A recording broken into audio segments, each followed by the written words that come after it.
The race to the goal line is almost upon us as we head over to the final 3 days of the North American DPC in Division 2. Welcome, everybody. My name is T Panda, and I'm joined by the one and only Lizard to take you on a journey because there's a lot of stuff that can still happen in this division regarding promotions, regarding who's staying, regarding relegations. It's all still open, and I think that builds a nice level of excitement here, Lizard. Yeah, it's all still open, and hopefully we will double check before we tell anyone that they're true this time around. Hopefully. Jumped the gun a bit last time. Yeah, jumped the gun, but got a very fresh haircut though. Like looking really nice, Deep Panda, right there for the last. As do you? Yeah, last couple of days of NA, you got yourself cleaned up. Yeah, is that what it is? Most importantly, up, right? yes. I mean, I had to take a moment to look myself in the mirror, but now I can actually look myself in the mirror again, and you also noticed, so thank you. Thank you for that. And of course, Lizard, the muscular man, bringing the macho into the cast. But we also had a bit of macho last time in the North American DPC, so let's take a look what happened on the first day of the patch that came through. We had the cut going up against another NA team, and this one went the full 3, of course, because I came back, the curse is here, so we got ourselves a 3-map series. But the cut. It's a blessing, Panda. Yeah. To watch NA Division 2, 3 games every single time, that's a blessing. Amazing blessing, It's the stuff we want to see. You get to appreciate other things in life more. Yeah.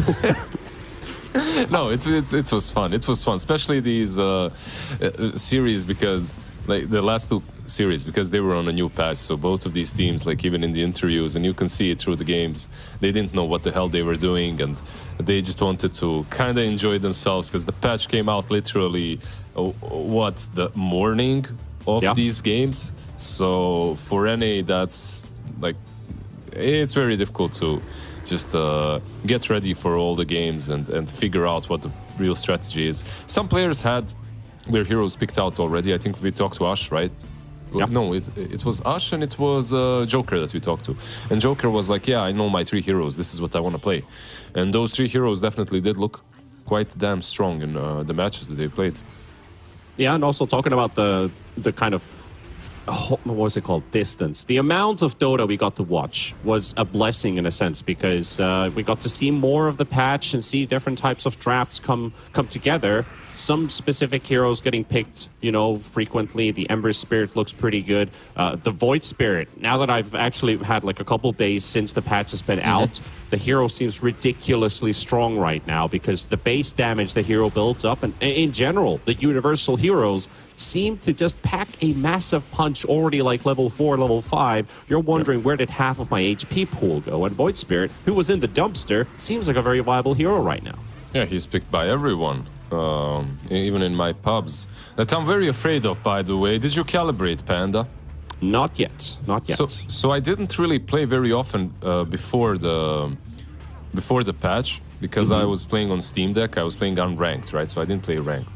I've played 10 games already. My calibration confidence is on 14%.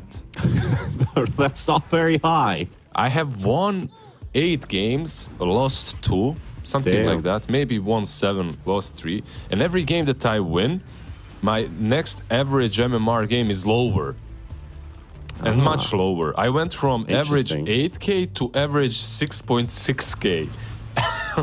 And I've been winning.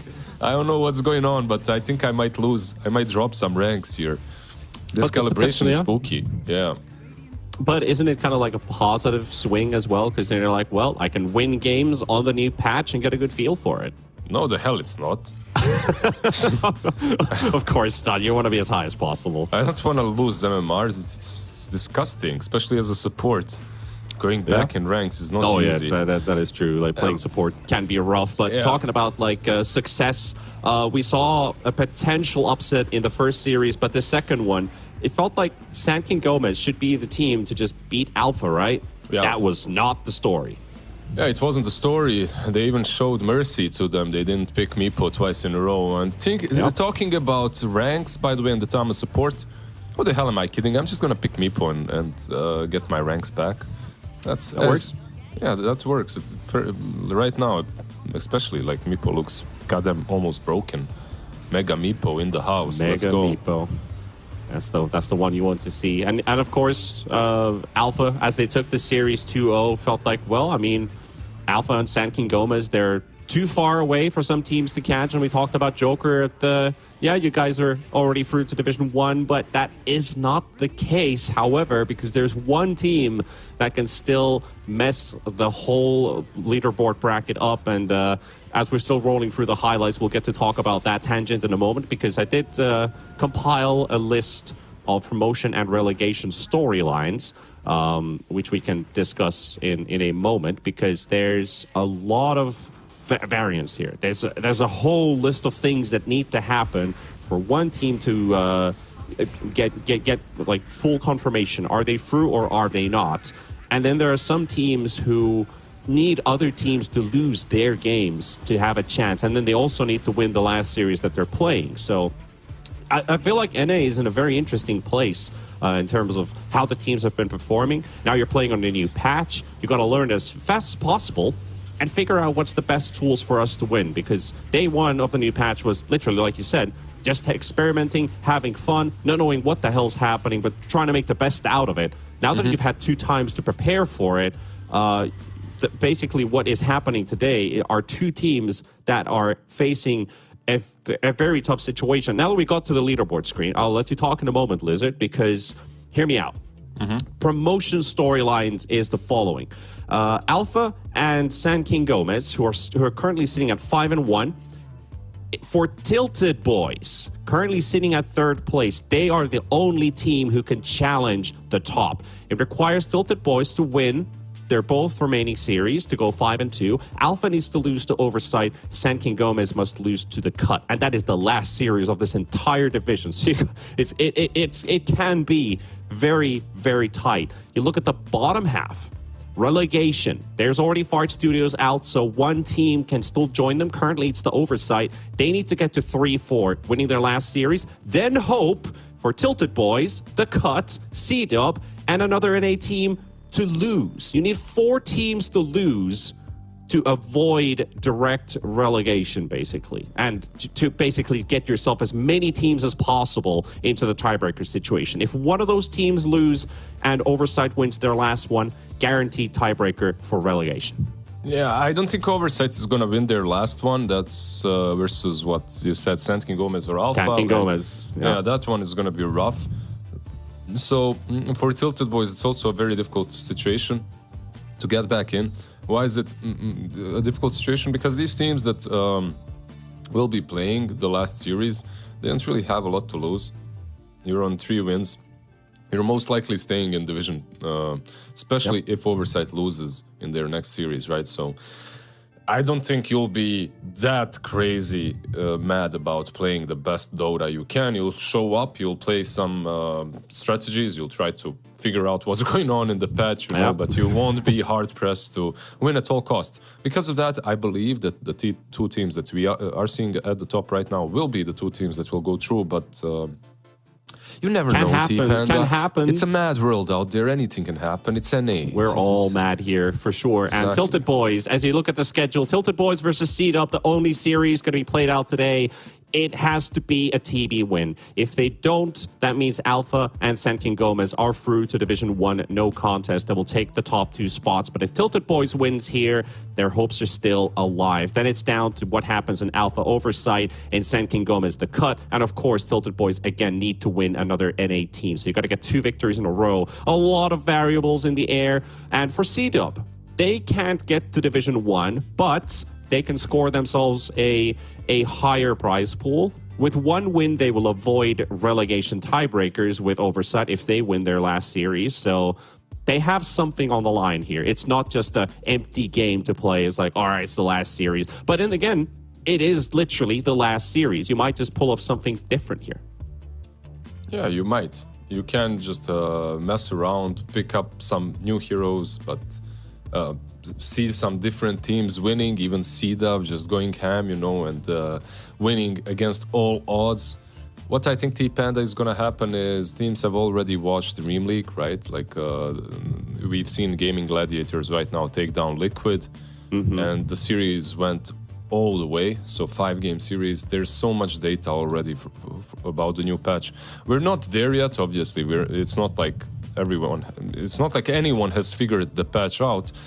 But we do have some better idea about what heroes and what playstyle should be played. Now that we see team comparison here, like this is old patch. It's all old patch. Like it doesn't really mean a lot, but average assists on one side are much higher. Like look at that, 74 versus 65. So more than 10%. Yep. They assist each other quite a bit. They're true friends on Tilted Boys. They're not really tilted. The big difference between the two teams is the game length duration. Tilted Boys, their average win time is 49 minutes, while Seed-Up, it's 34. 15 minutes faster games if they can win. And Tilted Boys, they can stretch the game into very, very long situations and still pull out strong in the late game.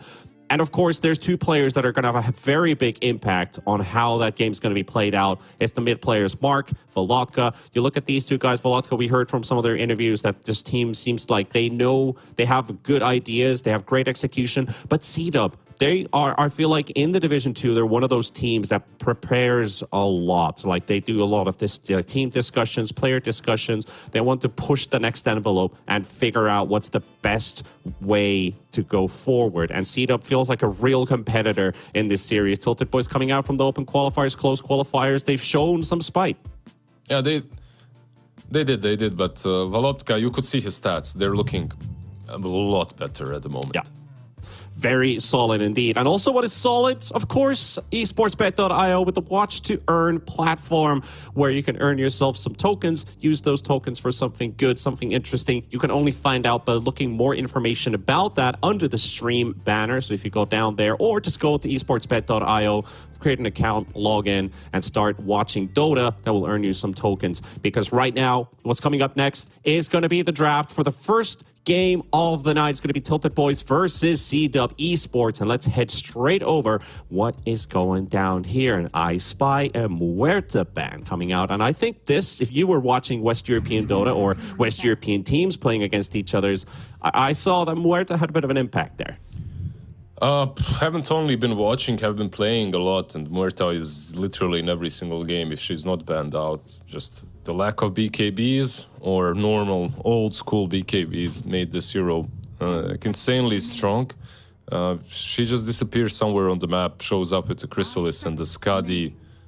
She just dishes out way too much damage. It's a glass cannon that's not truly made of glass because you can't even kill her.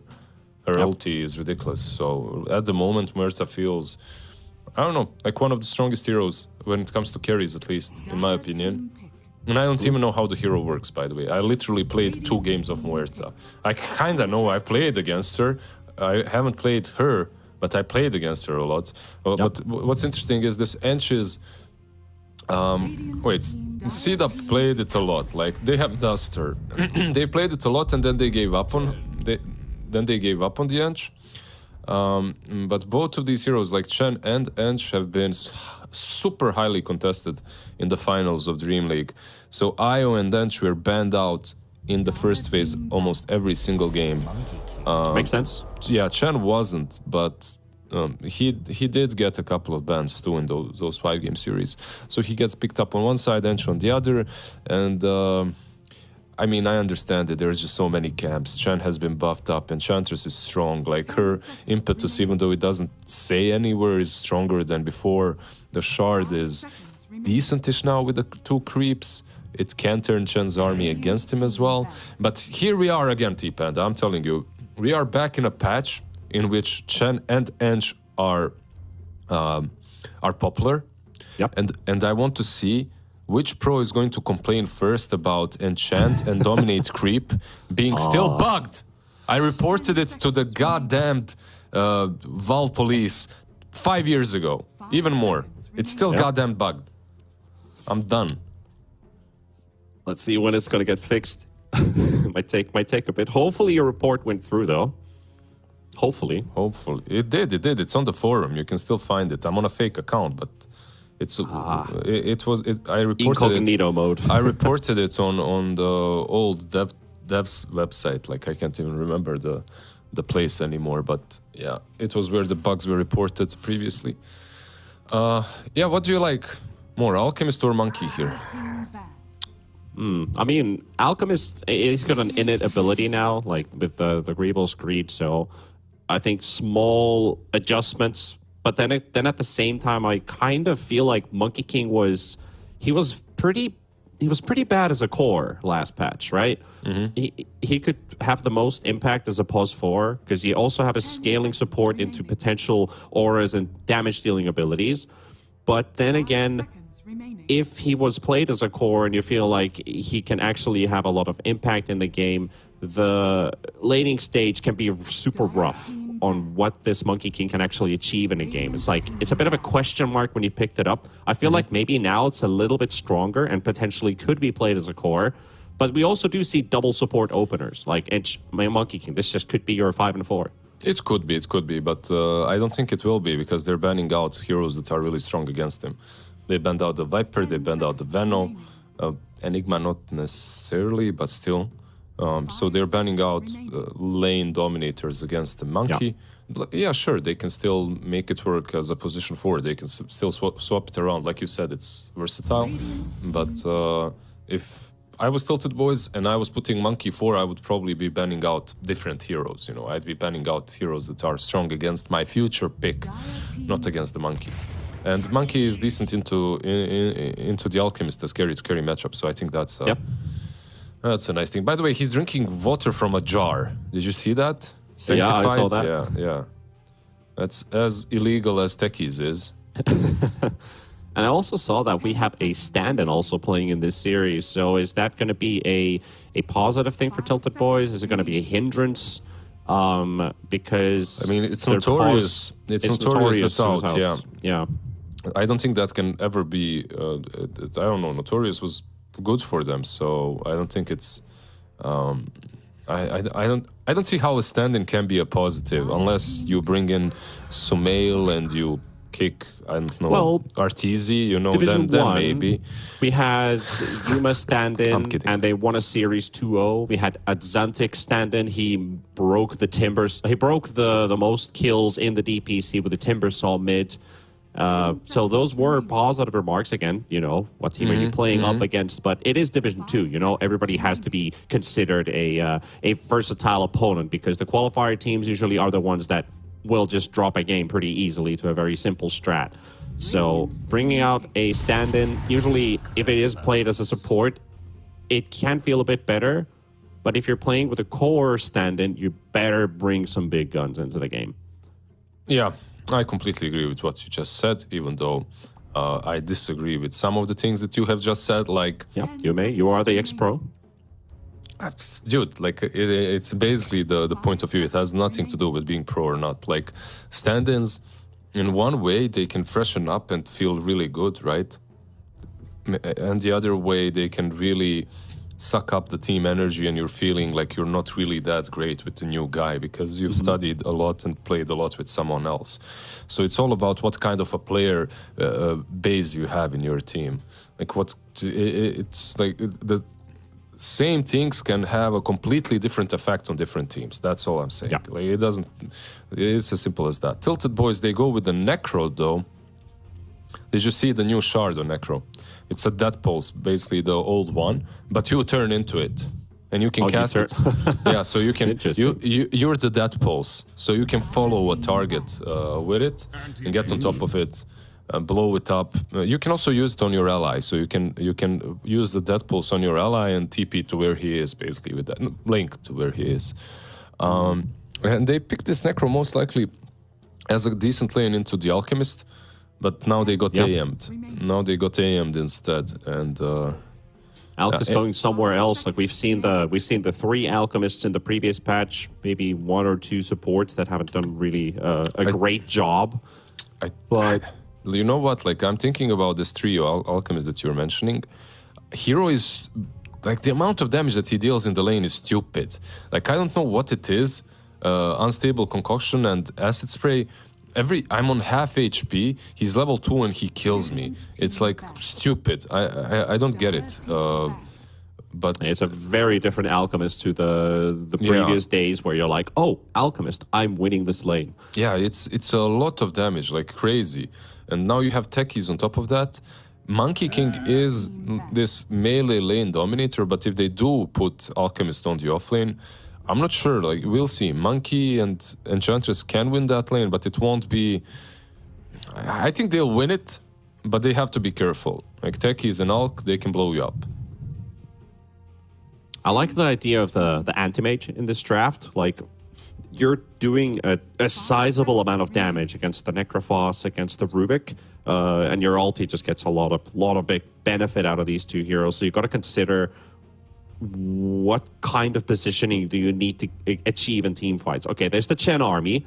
Techies can also surprise. You have an offlane Alchemist by the looks of it. Could still be mid, but I most likely think it's going to be offlane, where you just have a lot of presence in the front line. Anti-Mage is the guy who always jumps into the team fight when you know you're going to win it, and you're just coming there to clean house, right? And you want to utilize this AM earlier into this game if you possibly can. And I think that is also a very intriguing thing, is how do you build this anti-mage? Do you go straight up fighter with like the Vanguard halberd, disassembling kind of stuff, where you have a bit of extra tankiness to have a bit of extra frontline presence, which also helps the techies a lot, because then you see your targets who you're blasting off on. I'm not sure. I think you can still go for the Vanguard. It's fine. Like solid item on AM. Then you can itemize into some Battle Fury, carry the game later on. CDub, they have their own idea, obviously, about how the game should be played, so they're approaching it in that style. If you're Tilted Boys now, you have to, like, you've already mentioned the AM problem. They don't truly have a way of dealing with it, but they do have an Enchant Necro and the Monkey. Like, Monkey can itemize for early game. Necro is early game pressure, and now you got an Axe as well. Like, okay, I like this. Like, you put the Axe on the offlane, you put the Necro mid, or Necro safe lane, Monkey mid. It all depends on the last pick of CDub, but you're very versatile with these three cores. Like, none of them is a true mid, none of them is a true safe lane, none of them is a true offlane besides the Monkey.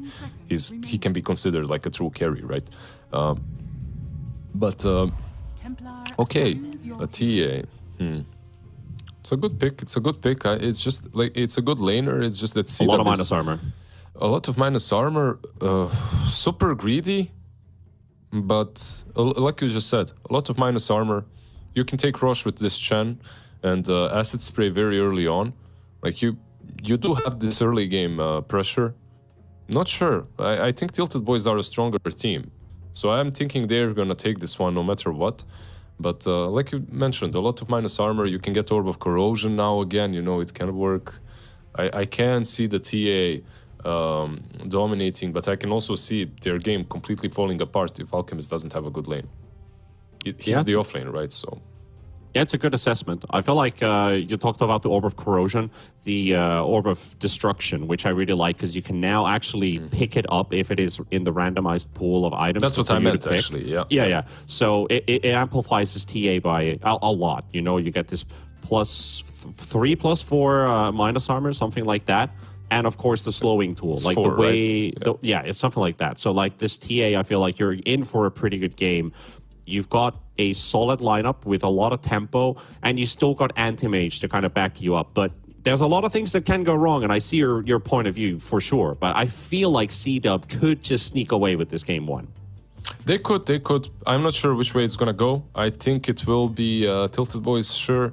Like, they look like a stronger team throughout the season, and they are looking to at least stay in that fight for promotion. So they need to take the series. For CDub, it's like whatever.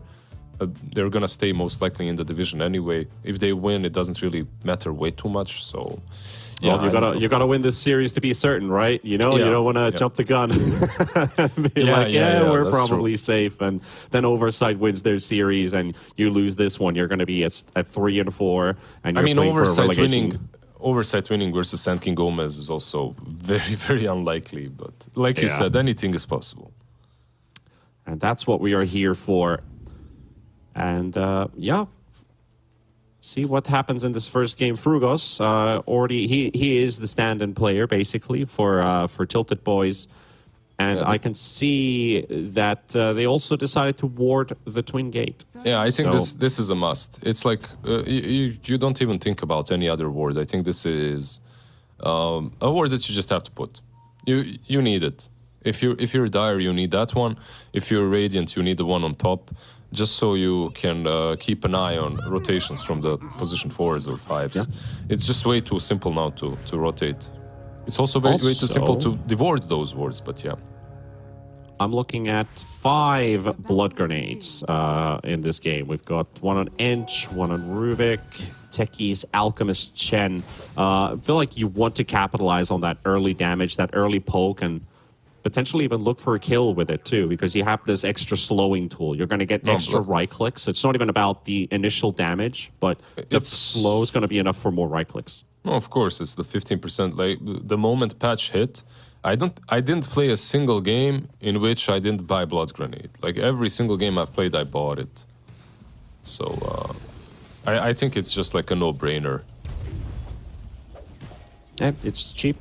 It pays it off pretty fast. Looking at this this laning stage, we kind of already discussed the fact that the top lane for C-Dub, it is a bit volatile. It's got a lot of damage, but you don't want to let this Monkey King have a free time.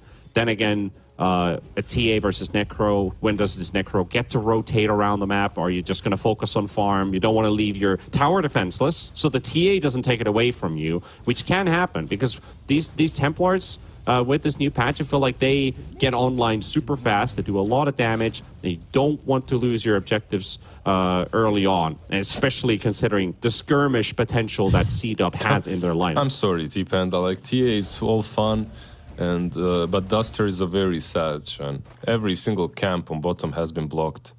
The hard camp has been blocked by them. Meanwhile, every other small camp has been blocked by Tilted Boys. So Duster, yeah, he's gonna have to settle for a melee creep. Well, that melee creep is doing a bit of work there, poking the axe. But meanwhile, a first blood happens in the top lane, and that is a level 2 timing for Sanctified and for Isla to get the first one for C-Dub. And it is off the enemy carry. So losing Ferte, not the best start for Tilted Boys. It's not disastrous, but it's something you would have wanted to avoid. Yeah, I mentioned this, right? Like this top lane. Yeah. Alchemist and Techies. Once you get level 3 on Monkey King, maybe it will get a little bit better. And it should get better. I really think that this lane eventually Ench and Monkey should be winning. But up to that point, it's not going to be easy. It's actually going to be really damn hard. Acid Spray, stun from the Alchemist into the Blast Off. That's way too much damage. Yeah, Sticky Bomb slow, Blood Grenade slow. It's like you're taking a lot of tick damage. And Techies' right-click damage has also been upgraded a lot with that change into Universal. So you've only got, what, 700 attack range, and now you're right-clicking for 60 damage as well, so... Wait, why does Techies right-click for 60 damage? He's Universal. That's the thing. He got a massive buff. He's getting 4 damage per level. Didn't he have like 40 average attack? He was like 34 to 40 damage, something like that. Yeah, now it's like double. That's a huge change to the Techies. I didn't even see that. Like, that's actually ridiculous. I'm gonna start spamming this hero. That's the thing. Like, right now, it feels like all the Universal heroes that are out there are pretty massive in the laning stage. Okay, but they reduced his range, right? He's no longer crazy ranged, I guess. Is he? 700. 700, okay. Yeah, okay. Techies looking really damn strong with that. Isla. They will go on the monkey. It was a good bait. might actually die in mid. Necro drops down to 60 HP, but Ferte will drop at the top lane, and Dor might just be the second one to follow. He's very low on HP, and Isla stays around for the double kill with the Acid Spray and the Urn of Shadows picked up. Oh, man. This top lane is turning into a disaster, and now you also lost the Necro in the mid lane to Mark. And C-Dub, yeah, they're doing great right now. They're baiting them super hard. I'm surprised by Tilted Boys and how easily they got baited into that attempt on the Alchemist. Like, if the Acid Spray is there, I feel like you don't fight. You just dodge it, you farm up. You can fight, I guess, but you need to bait out the Alchemist out of it. The way they went, it's like Techies doesn't exist. They just went in. Got super hard punished for it. Mid lane as well, Mark having a good time. It's not like the Necro will be winning into a TA. You can't harass her with that pulse. Like, you can farm with it, but that's about it. Top lane again. They are trying again. Sanctified might just be the one to drop, though. There is an impetus spear to connect onto the techies. Door's trying to get there. Won't be able to land the right click out. And blast off also been used. Another bomb to connect, and that's going to be the kill. But the bomb connecting and Isla, he's got that concoction ready. Ern is also doing some take damage here. A couple of right clicks, but he's out of charges right now. It's just going to be down to the acid spray, and that's not going to be enough. So Door reading the situation pretty well. I was thinking she's dead, knowing like I played literally this matchup Engine to Alk, and then I click on him and I see that he has raindrops and a magic wand already completed. So those two things do save him. And the lane is still not great. You did manage to kill off techies, but Alchemist is just free farming here. Oh, mid lane though. Look at this Necro. Foss Mark's just bullying this Necro. Go home. TP back away. Mark takes full control of this mid lane again with that. If he had Meld, he could have killed him. Top lane, Isla actually does manage to stun in the end. Yeah, they're missing some abilities here now. Yeah, this guy has Vanguard. From this point on, like I expected Tilted Boys and 30 to be killing him from level 3, but as they won the lane hard earlier on, they've got this Vanguard, they've got the Urn. Without the rotation, you probably don't have anything to do here anymore. Yeah. Okay, this feels pretty bad. Ferte, he can use Mischief to dodge the sticky bomb.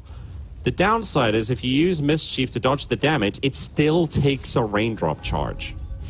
Maybe he didn't dodge it properly.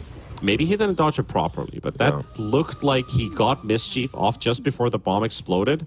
And because he's been missing it a couple of times already. But yeah, Voloptka mid lane, there are traps waiting for him. Oh, Sanctified, he might have just sold his soul to the devil there. He jumped in, not getting a connection. They will lose Duster, but the battle in the top lane, the Boundless Strike to connect the Techies, the Disarm coming out on both of these heroes. They can't get the right clicks in, and Techies finally to fall. And Door takes the bomb, and there's the concoction to connect onto Ferte. Ferte will use Mischief successfully this time. And Isla won't be able to close up on this kill. Axe also getting a call on Anti-Mage. Anti-Mage, one more spin, no. Yeah, Tilted Boys are getting kind of wrecked on the lanes. Voloptka on the mid lane as well needs to be very careful. So far, he's been just dodging the TA, and he might be dead now. Yep. Well, what can he do? What can you do? Door will return the favor for the rotation kill. He will get a level for that. Might well Ferte to drop in the top lane, solo on HP. Oh, he can't even get close enough with that blast off, and Frugos will come in to get some poke damage onto the techies, but Ferte, Sanctified with that 700 attack range, will secure the kill, and that is death number 3 on the Monkey King. Yeah, the lanes are ridiculously bad for Tilted Boys. Only 1k ahead on C-Dub, which is quite interesting. Where's the difference? Who's the difference maker? The Axe, I guess. The Axe is really causing a dent here. Top lane Rubik, he's gonna die. Monkey is here, but if he's not careful, he might die too. He might die as well because he's gonna get disarmed. He's gonna get stunned as well. Urn charges there. Door rotating in. They will take down Sanctified with the impetus. He's got another one ready, but Isla hits level 6. Yeah, Door has 1,000 gold on top of the magic wand and boots. Like if you're Enchantress, 8 minutes in, level 6, you can take over this top lane. I feel like he can actually be a huge difference if he sticks around. That's something you can definitely do. And they have Duster rotating into the top lane, but mid lane is going to be hard to catch. Oh, Mark, yep. Have to use the Reaper Scythe to hold him back. It's not going to be enough. Tower damage also ticking, but Refraction is up. He's been trying the same thing. Like, he uses Reaper Scythe just to stay alive. He's been using it. I've been watching this mid lane. He uses it every time TA's on him, just so he can survive. That's it. This time, not even that. Rubik has to be careful. But he's level 6. Yeah, should be fine. Just needs to steal the traps now. Yeah, also going back and forth. Has the sentry down. And he's able to steal the traps for himself. No, he actually got refraction. Refraction. I died to the creep. Mark schooling him there. Oh. I mean, she's not schooling him, bro, because he's just going after the TA. Like, and in creep lane. Creep.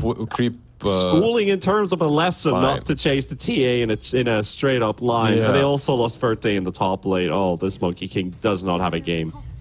I don't know what happened to Tilted Boys, but this is not the team. This is not my Tilted Boys. This is some real Tilted Boys. This is some squad. real tilted boys. Yeah. Ezekiel, however, he needs to be the difference maker, definitely. And he will be, perhaps. He's getting really close to the blink. 1,500 gold together with the Vanguard. Yep, farming speed is good. 4 versus 1, double king. What you gonna do? He's just waiting to see where he blinks. Yep, and Rubik comes in, got the lift, the slows are there, trying to get some body blocks for the call, and double king, 1 more second for the blink. No, sir. Axe says hello. Gets the first Alotka amount. though in mid, the jump coming out from Sanctified. There is the stun as well. Necro gonna drop. Sanctified might just die to the tower. Is There we that- go. Lotus. Nope. Why didn't he use Healing Lotus? Yeah, I think he just forgot. Like, he was fine there if he uses it. I guess There's he no- values the No, he Lotus. doesn't. He just forgot T-Panda. he No, just he for- values the Lotus. I'm holding on to my ground here. he wants to Sure. get those big Lotuses at some point of the The game. cheese. He wants to get the round of cheese, yeah. The block of Get a cheese. the block of cheese, Yeah. yeah. Do you know that you get a block of cheese if you combine 6 I'm of the, those? I'm the one who told you about it. Yeah. Did you? Yeah, Are you sure? probably. Okay, I'll not take the credit for that. But yeah, it was one I thing. believe you. I believe you. What the hell is this? I just learned there's a new item. Pavis. What the hell is this? When cast on an ally, Pavis. grants them a physical damage barrier that absorbs 300 damage. Oh, on the inch, yeah. I love how you always say, yeah. Like you've seen this item 1,000 times already. Like, yeah, that's just Pavis. I think it's more like, oh yeah, there was an item like that, but I just scrolling through the patch notes. That's something Yeah. that I wasn't expecting to see built, but the damage barrier stuff that has been implemented with this patch. Now that you can actually see the types of damage, well, not damage reductions, literally just barriers and shields that you have. Who would actually build this item? Is this a full-on support item just to help a buddy? Yeah, I feel like it is. Is it a Do you build Is it Pavis into something else? No, it's just the 1,400 gold item that you can't upgrade, right? just a Pavis? Sometimes I just like to Pavis, so I buy it. Oh, Pavis. Yeah. Pushing down mid, though. Nice stun coming out. They've got the call to follow up on Mark. Mark's going to need some backup of the Reaper's side. It's got to connect. And you've got this lineup that has technically some nice infinite scaling Reaper sights and the culling blades from the axe, but you're not strong right now, as you already spended everything on one kill. They will take down Volotka. Inch will walk out. Ezekiel still on the high ground, has Blink. Could just call Duster. Well, it's just going to blink out. He was waiting for that. He literally waited to wave to him and then blink because he was killing the creep camp. He was trying to kill it as fast as possible before the Chan rotated in. But yeah, so for me, Tilted Boys with this axe, they can still come back into the game completely. But it's on Ezekiel. Like, he needs to make every move count. Dire's middle tower is under attack. Well, let's see what they can cause. Alchemist also building up into the pipe. Having Spirit Vessel on the side, trying to rotate towards Volotka, missing out on the stun range. He was aiming the creeps, it's fine, AoE stun. Some AoE damage for Isla. Kappa. Good way to farm. If you don't have Radiance, just use Acid Spray and Concoction and farm. Yeah, easy way, definitely. They what are they waiting for? That zone, TA, and they can go rush pretty much. Meanwhile, if you're Tilted Boys right now, you actually have to play the game very actively. Like, you can't mess around any longer. Like, this axe needs to find kills on cooldown. Pops. Found They Alchemist. found somebody else. They found the Alchemist instead of the Techies, but Isla He's going to get to stand his ground for a bit longer. However, it's not going to be enough. The dunk comes out. Mines placed down. Sanctified. Can he blow them all up? They're just destroying every single mine. He's not getting any damage out. He's got blink. He's going Pure for zero. techies. Or is he? Why not? And chase them down. Okay, maybe Take AM? him out. Yeah, double king. I know he plays on the limits. Oh, they're trying. Volodka's dying top. Just getting stun controlled by these centaurs, and the spills will be enough. They found a trade. Yeah, he was trying to be cute because he has travels. So he was thinking, yeah, I'll just outpush top, TP bot, whatever. Gets punished for it. Frogos did go top, and they do know where the Rubik is. So this Rubik is very likely very dead. Well, let's see. Mark, he is pretty strong. Never mind. He's strong Okay. enough, though. Eld is available if he wants to dodge another attack. Although there was a sentry down on the ground, so he's going to walk out. Rubik. Rogos has been caught, though. Duster fighting with, 100 HP? Very, very optimistic. Stuns onto the Alchemist, gets the concoction off, but he's going to get surrounded. And this is what Tilted Boys want. This is Frogos. exactly what they Frogos. needed from this game. He's still going to drop, though. He dies. Mid lane. AM. But this is super important that they're getting these kills. Volodka, though, can he survive double king? One more blink and aggressively under the tower. Yeah, he's going to take it. He'll take that any day. Necro is 2-7-1 right now. If you're Volodka, you're feeling like the biggest burden that your team has had in the last, I don't know, 15 games of this Division 2. Sometimes games just don't go your way and then you continue feeding. He's got 5k net worth. It's the slight bit below the Monkey King, but Ezekiel, this man is literally putting the whole team on his shoulders. He won't be able to do it forever, though. Once some mules comes out or some saving items into the axe, the game does become more difficult for him. So they need to step it up on the other two cores if they want to take game one. And that active playstyle that you talked about, it kind of has to continue for Tilted Boys. Like, you want to have a timing to just farm a little bit, get closer to the next items, but you also got to contest against this TA. Mark, he's still on par with his item timing. Still very good farm on the TA. Not like absurdly farmed like the other TAs we saw on our last broadcast. At least be able to contend. Sanctified. He's got his own mines hurting him.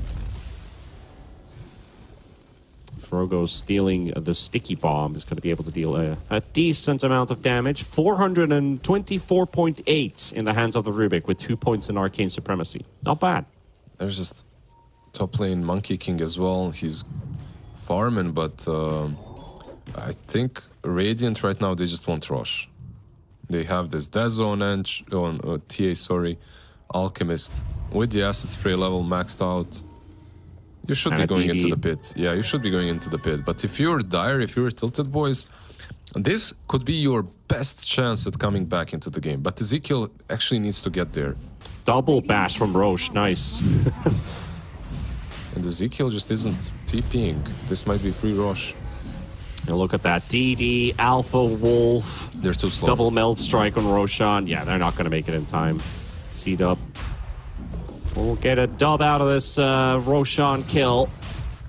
Age is going to be picked up for the Templar Assassin at 17 minutes. And now, Tilted Boys. What do you want to do? What do you want to achieve? I feel like this fight on the Roche pit could have been a game-winning fight for them. It could have been also very bad. Like you choose to fight into these big item timings of Dezo and like Pipe on Alchemist. But I still think if they were fast enough, it would have been worth it for them. Then again, they can't be fast enough because they're missing some crucial items on their cores. The Necro has almost nothing. He went into a Blade Mail. Your Monkey King as well, Diffusal Yasha, does not feel very strong. Yeah, not really. Still though, in a pit where Axe catches multiple targets, that's game winning no matter what items you've got, so... Yeah. And Ezekiel can be the one to carry. They're going to initiate, though. They found the Rubik. Ferte going to jump in onto Duster. Duster will drop. Sanctified can't quite get in time there for the disarm. Force out the Wukong's command. And now Mark just lying in wait. They also take down the anti-mage in the mid lane. So they will also get Ferte. trading off some cores on both sides. Door will drop to the melt strike from Mark. Yeah, no matter how much Axe is trying to pull them up, the cores are just dying, and now They're mid going lane to as well. That's two big cores. If they can kill Ezekiel here, stun on two, perfect landing from Isla. They're going to get obliterated on the spot. They're just dead. C-Dub, they will punish as Tilted Boys. They refuse to back away from that tower, get surprised, two-man stunned, and dead from there. I'm not sure what happened to Tilted Boys, but losing that series to Sand King Gomez looked very similar to how it's happening here. Right, like Sand King Gomez series was very bad for them. I expected a much closer affair. I mean, look at that. And They're now just C-Dub that's been pretty much, I don't know, not really convincing throughout the season is doing the same to Dire's them. middle tower is under attack. keeping up a streak. See if C-Dub can overcome the difficulties versus Tilted Boys. Game one, at least, is looking pretty good. Holding on to Aegis. 6k lead. Volodka's going to get jumped on the top lane. Bell Strike coming out. The mines are placed down as well, but your Ghost Shroud ain't going to help you against Magical. Those mines are going to do a hell of a lot of damage. Door going to get poked by Mark. Isla's going to be controlling Frugos as well on the side of this fight. This Rubik is very out of position. But there is Verte coming in. Wukong's command is ready. Here's the turnaround. Can they save the Rubik? Potentially, yes, but the Alchemist. Here comes Double King as well to drop the ult on top of the Rubik. Get themselves one kill. Duster. Mark's also going to be on the back. And Ezekiel comes in to snipe down a Sanctify. The stun's on Duster and Isla, but they're going to get the stun of the Monkey King. He's down as well. And Dory's going to get blinked on by Isla. They should be getting the stun, the connections, the kills. The gem is also on the ground. Oh, that is costly for Tilted Boys. This could just be game, really, at this point. It does feel like it's game at this point. It truly does. Like, you can still make some plays with the Axe, but even the timing in which Axe just makes a huge difference is gone, lost, forgotten. TA has way too much. And remember, this is all with an anti-mage that's just, like, not really doing much. He's just farming. They did manage to slow down anti-mage's farm, at least. That's something that's nice from Tilted Boys. They've been killing him too, but only 2 times. So he's still finding some stuff, like he has the Battle Fury, the Yasha. Feels pretty bad, to be honest, right? Like I'm not sure what happened to this AM.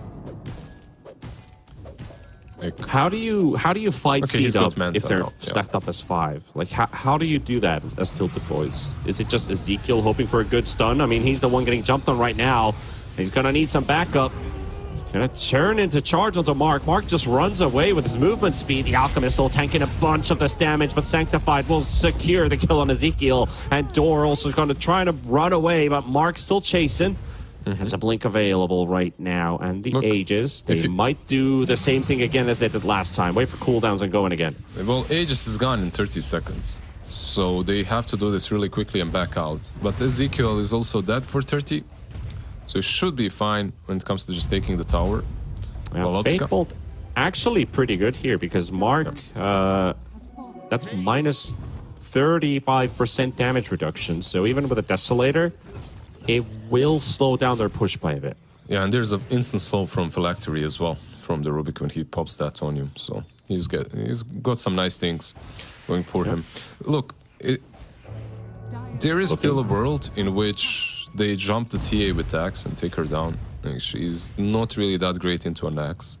You do have ways of dealing with refraction charges as well. Not best ways, but they're decent. So if you do manage to catch Mark, they have enough control for him. And he's not buying a BKB, so... They go for the wraparound here.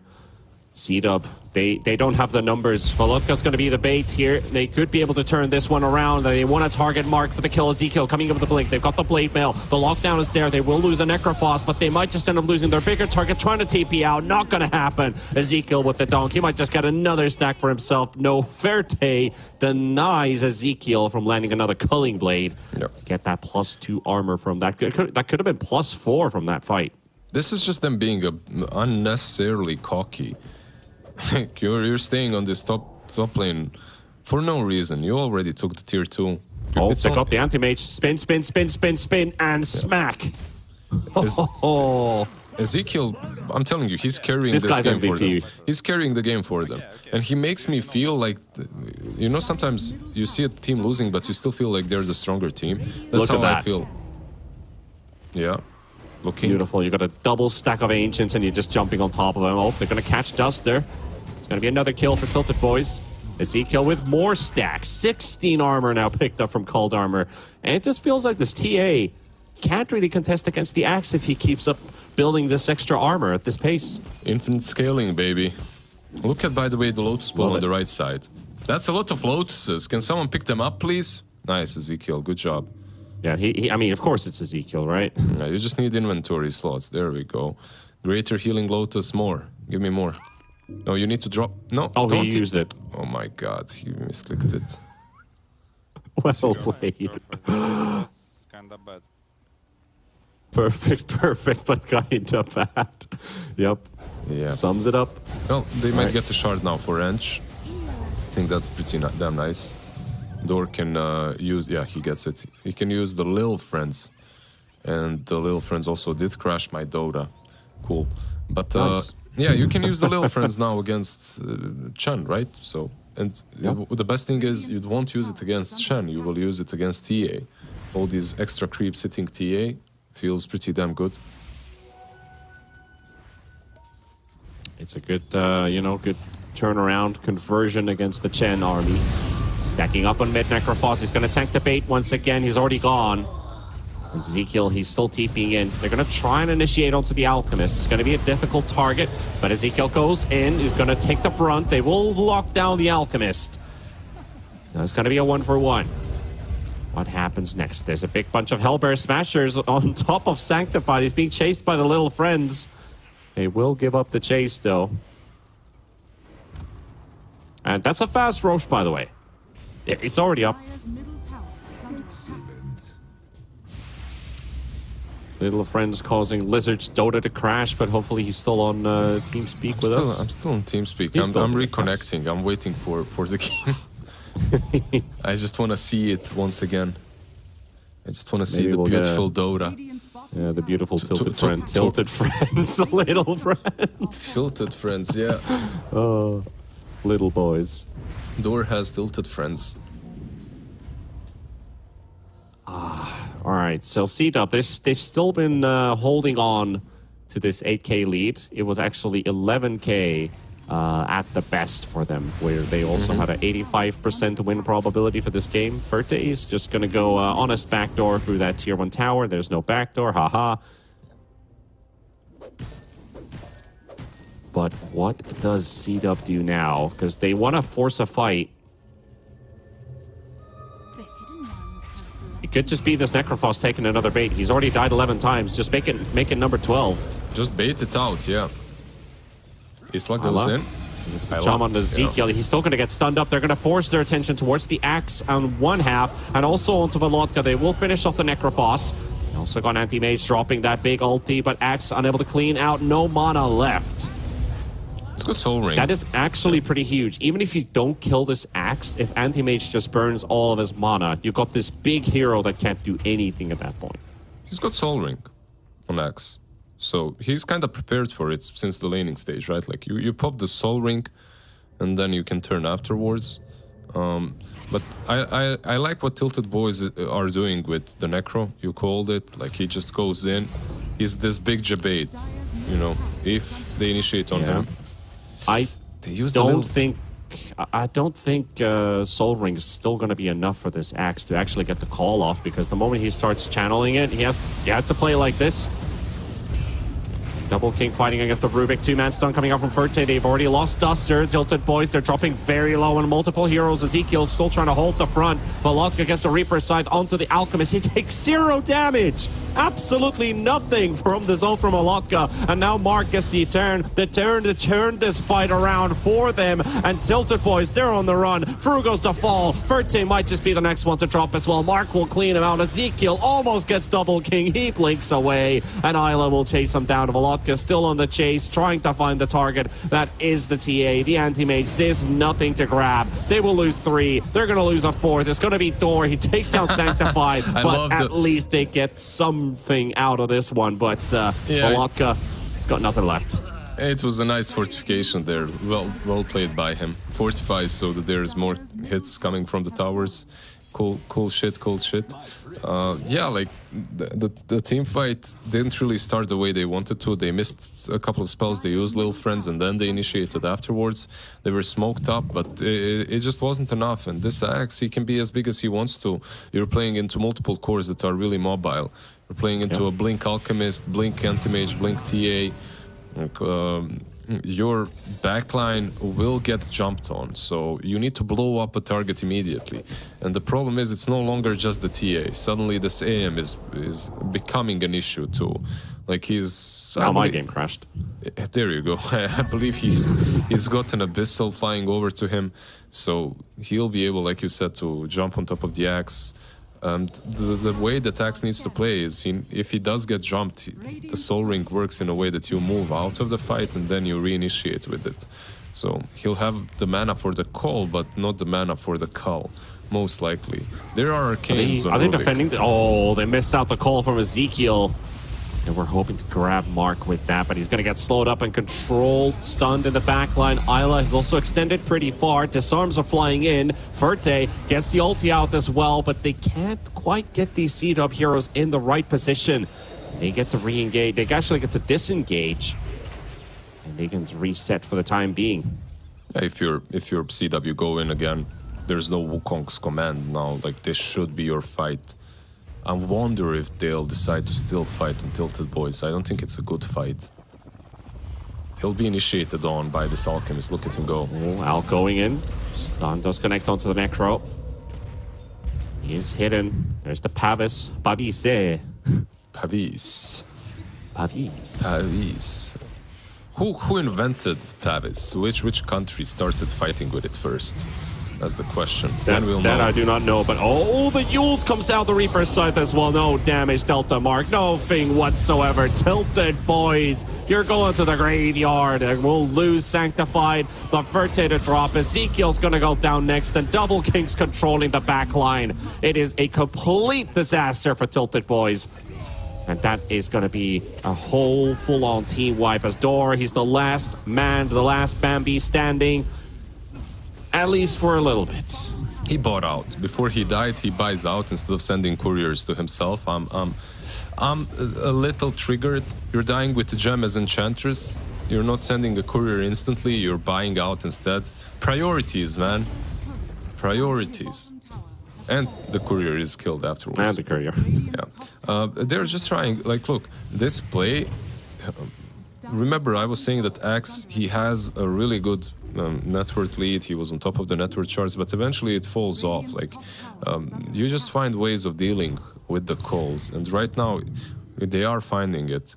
There's just way too many heals. You get Solar Crest, you get Guardian Greaves. You just heal up this T8 when they jump her, so she doesn't get blown up no matter what. And now on top of that, you're gonna have an Aegis on her. Most likely on her, I suppose. Maybe they give it to Double King. There goes your Roshan number 2. It's been 15 minutes since the last Roshan kill, so C-Dub didn't get an instant opportunity. Wait. What? Am I wrong with the timer here? Is that the third? No, that's the second Roshan. Second so Roshan. it was 15 minutes, yeah. Somehow I was like, wait, H has expired a while ago? Nope. Brain pulling some tricks. Yeah, Double King just taking some lotuses on top. He's got the cheese, he's got the greater healing lotus. You could make the block soon. Just need a couple more. Meanwhile, they found Rubik.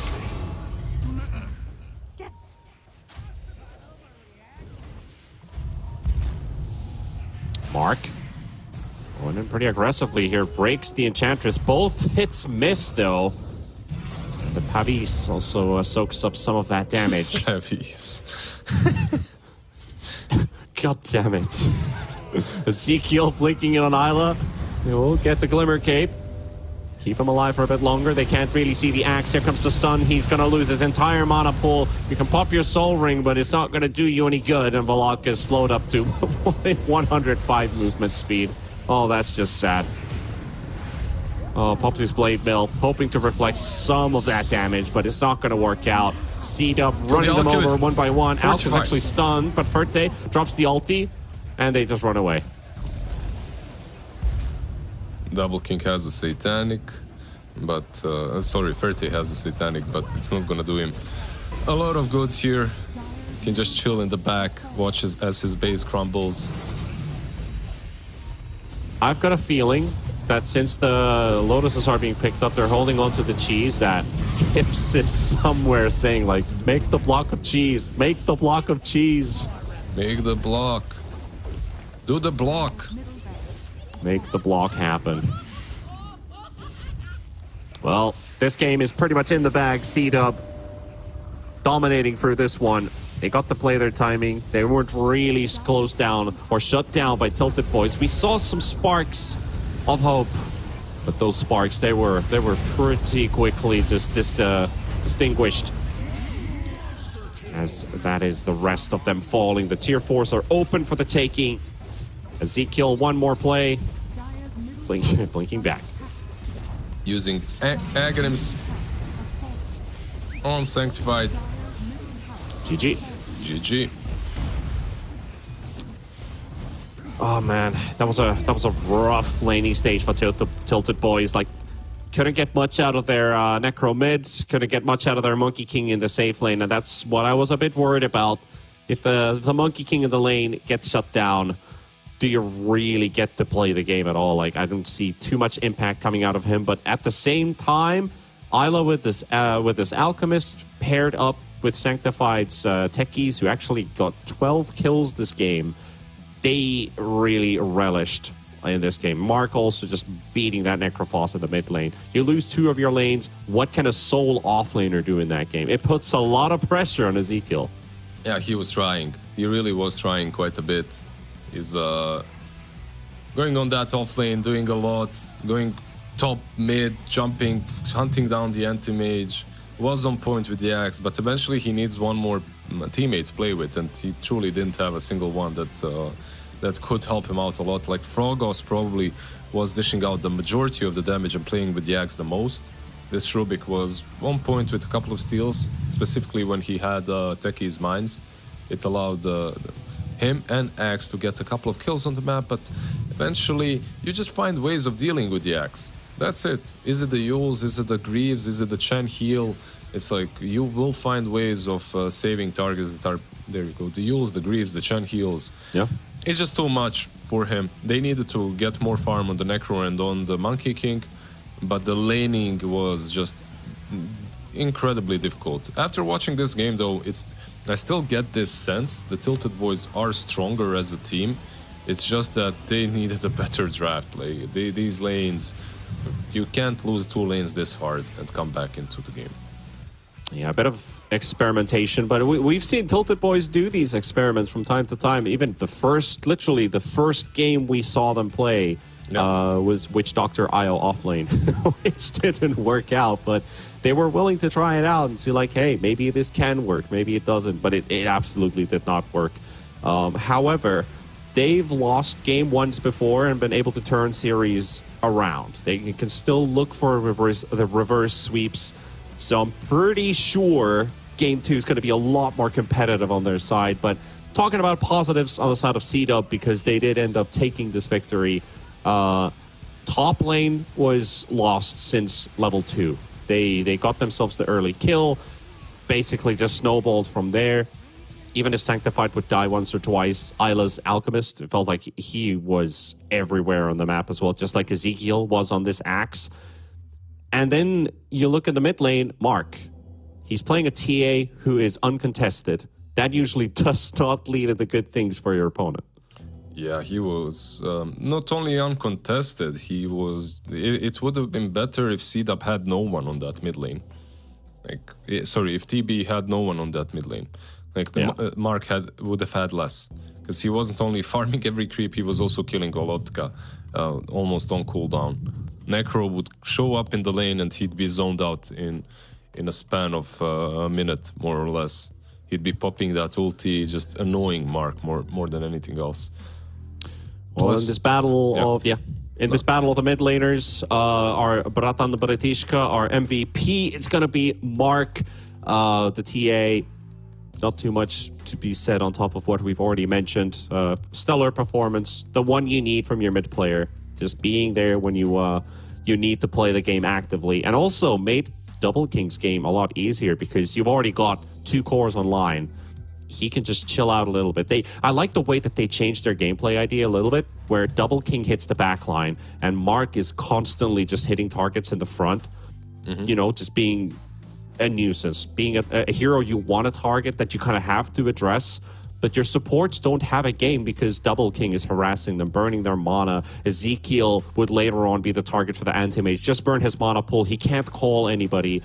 And then the TA can do whatever he wants. Yeah, it's just the standard line of what anti-mage wants to do and should be doing, jumping the supports first, destroying them. And White felt like it was a change of a game plan. It wasn't never a change. He just couldn't do anything. He had no farm on AM. So eventually he did get that farm, and then it all kind of came together for C-Dub. But yeah, I just want to see a game in which drafts are a bit more even. That's the one that we're waiting for. So game 2 is going to be right behind the corner. You're watching the North American DPC. We'll see you in a bit.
Time to dive back into the action as we head over to game number 2 of Tilted Boys versus C-Dub Esports. Tilted Boys, we kind of painted the picture already before this series started. They need a win. If they were to lose this series, it means that Alpha and Sankin Gomez will get to Division 1 uncontested. But there's a lot of different variables still lying in the air. And right now, C-Dub, but their stakes are, if they win this one, they will stay in Division 2 and avoid relegation tiebreakers. So for them, a win is very welcome if they're able to score that. They got game 1, Blizzard. Can they repeat that in game number 2? I'm pretty sure, as the draft is already live, Tilted Boys are going to be answering some key aspects of what C-Dub wants to execute. That Alchemist was definitely dreadful to play against in the lane, but it was also down to the cores that Tilted Boys had that game. The Monkey King, the Necrophos, not very impressive. Yeah, 100% not very impressed. I'm not sure what exactly will be the game plan, but it needs to change dramatically. Like, just looking at game 1, you need to just get better lanes. Holy hell, like, you cannot play this game of Dota any longer the way that they have been playing it. It's just not possible. I feel like you need to win or even out at least 2 lanes. Like, they just went ham. This last game was literally just them going ham. What happened? The top lane lost. Mid lane was a disaster. Like, they truly didn't have a single lane where they were actually doing super well, right? The Axe lane, okay, was a bit solid, but it's just the Axe. You need at least one more core to play with. Now, C-Dub, they snatched the Muerta, and I really like this. She was banned out in the last game. We won't see any of the Zoo heroes, however. Both of them banned out. The Chen and Yench. Completely different game coming up, I guess, then, when it comes to rotations and stuff. So what do you want to see from the first phase from Tilted Boys? Is there something that you really want them to pick here? I want to see more of Frogos's beard on that blurred camera. He looks like a main character right there. He doesn't look necessarily like the main character, but looks like the guy that knows stuff. You know, he knows shit. Like he's the Doesn't key. that require like a very long, like, blonde beard? I mean, he has a very long black beard, so it's good enough for me, at least. Is it more majestic than Tsunami's beard? It's up there. It's up there. It's hard to contest that beard. Okay. Look at that. I mean, that is kind of like a Tsunami beard right there. Yeah. Maybe even a bit better. I dare say. I dare say.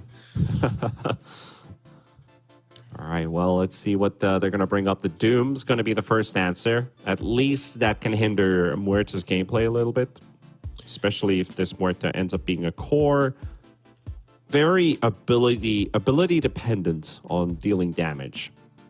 Yeah, we have looked at the Doom in Dream League. Like, he has been picked up quite a bit, banned out quite a bit as well, especially in the last series. Versus Muerta, I feel like maybe that's the answer. If she does not use her abilities, she perhaps will not be dishing out as much damage. Can't hide in her ulti, so Doom should be a pretty good pickup for them. They get a Hoodwink as well, a ton of damage that goes from the sharpshooter. So also, just overall, Hoodwink feels nice in the patch. I don't know, there's a ton of trees that she can run through, or even if she's not running through them, just the passive from what's it called, Flurry, feels damn good. Yep, that's a very good damage. Scurry. What's wrong with me? Why did I say Flurry? Scurry. I mean, he does look like Hoodwink is running in a flurry, so I would have said the same thing. Okay. Scurry, for some reason, I keep mixing it up with Scurvy, but Scurvy is not a good thing. Yeah, that's definitely yeah. Not the same thing. Close though. Maybe she's got it, but yeah. Leaving that to the side, they get themselves a Clockwork. Like, this is a hero I thought would be a little dead in the new patch. Let me just check out what changed for Mr. Clockwork. I spammed him before the patch. Stun duration decreased on the hookshot, actually. Okay. Oh yeah, the power cogs apply a magical barrier to all allied units in the power cogs. So if you catch people, when you grief your teammates, at least they're gonna get some magic barrier. But it also buffs up the clockwork, so he is a bit more durable inside the cogs when he catches someone. So it's not like you're... Take the most classic example. You have a 0-10 clockwork. You've lost a lot of your lanes. Your sole job is still to initiate for the team. Hookshot in, cogs, you will die. But now he has that bit of extra tankiness going his way. Yeah, it's always nice to get some more magic barrier on your side. How much is it? Not a ton, like 50 level 1, I think. Yeah, 50, 100, 150, 200, so 200 last. Okay. It's still okay-ish. So it's worse than a Hood of Defiance.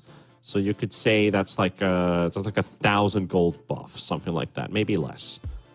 Yeah, not amazing, not great, not terrible. Let's Not put it great, that not way. terrible. Yeah. But you have a tool for the Muerta now. Clockwork can disrupt, initiate vision. It helps this Muerta to deal more damage.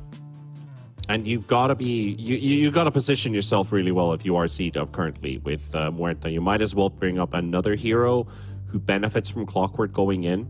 Maybe I don't think you necessarily need like a same type damage dealer as Muerta. Muerta at least has a bit of extra control going her way.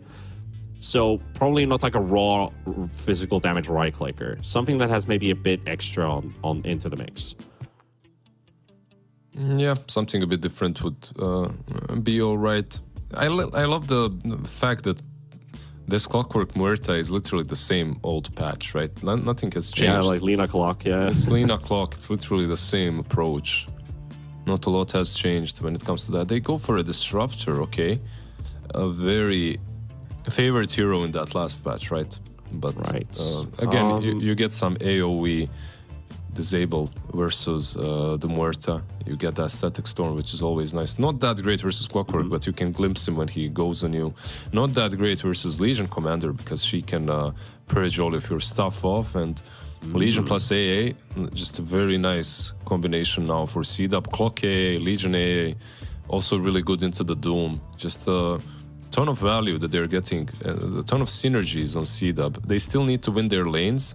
And you did pick Legion, which opens up something like a Troll on Tilted, but Troll into AA is also kind of spooky.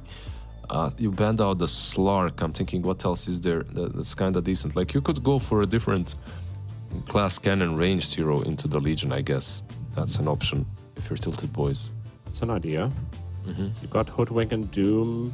Luna could be an idea. Oh, okay, of Ursa. course. Yeah. Ursa against the LC, yeah, that's a no-brainer. I forgot about the big bear. The bear is in the pool. You pick it up. How can you forget about Fuzzy Wuzzy? Yeah. It's always going to be there when the LC's on the field. So Completely unchanged hero, so maybe that's why. Like Ursa Untouched just came from the last patch into the new one as is. It's good with the Disruptor in the lane, I suppose. Like, you can stack up the passive, glimpse the Legion back, kill her off.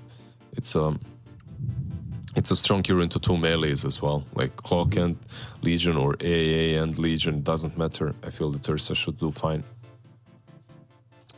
So we're looking for a mid for C-Dub and for Tilted Boys. Volotka has last pick. Last time he went for the Necrophos. They banned out the Void Spirit. That's a smart call. And the Ember, of course, which is another... I know Mark is good with it. I know Volotka can, of course, if you're a mid player, usually have Ember Spirit in your pool. What do you think about mid Wind Ranger? Is it still strong enough? I've seen some support Wind Rangers, right? Yeah, like you can play it support, but what about mid? Single target focus. You've got... If you go Tilted Boys... Legion, well, Legion's probably going to rip the hell out of you if you use your ulti, but Muerta could be a very good target to just get rid of as soon as possible, and then C-Dub runs out of damage. I mean, it's an interesting hero call. I don't know, honestly. Like, haven't really seen too much of the Wind Ranger recently. I want to see. I wouldn't mind seeing her, but I don't know. Like, you really took that one out of the bottom of the bag Has she been picked up a lot in Dream League? Did I miss I don't think those she's games? been picked up at all. I feel like Wind Ranger is still one of those heroes that gets ignored a lot. Like a very good pup hero, but just doesn't have the skill set currently for the competitive games, especially as a core. Like support, it's reasonable. Okay, And so as you're I just see a you're just Wraith throwing shit at the wall and seeing if it sticks, and I'm the wall. Is that what it is? I would never throw shit at you. You would always do that, I'm sure. I would not do that. I would get. I don't think. I would literally look like a panda after that. Do you like the Wraith King pick though, Mister? Do I like the Wraith King? I mean, it's King. a double King Wraith King, so I do. Yeah, and they played it before, right? Like They've played it before. It's a double King Wraith King. He's good with it. That's his one of his go-to heroes. Yeah, double King, Great King. Let's go. It's really good with. So wait, this is a Muerta mid then, right? That's what it looks like. You're putting Muerta mid. You're picking up Wraith King safely in Legion offlane. Let's see. I feel like with the Muerta mid, if the item build is the same like Muerta on offlane, you might struggle a bit because of the Muerta on safe lane.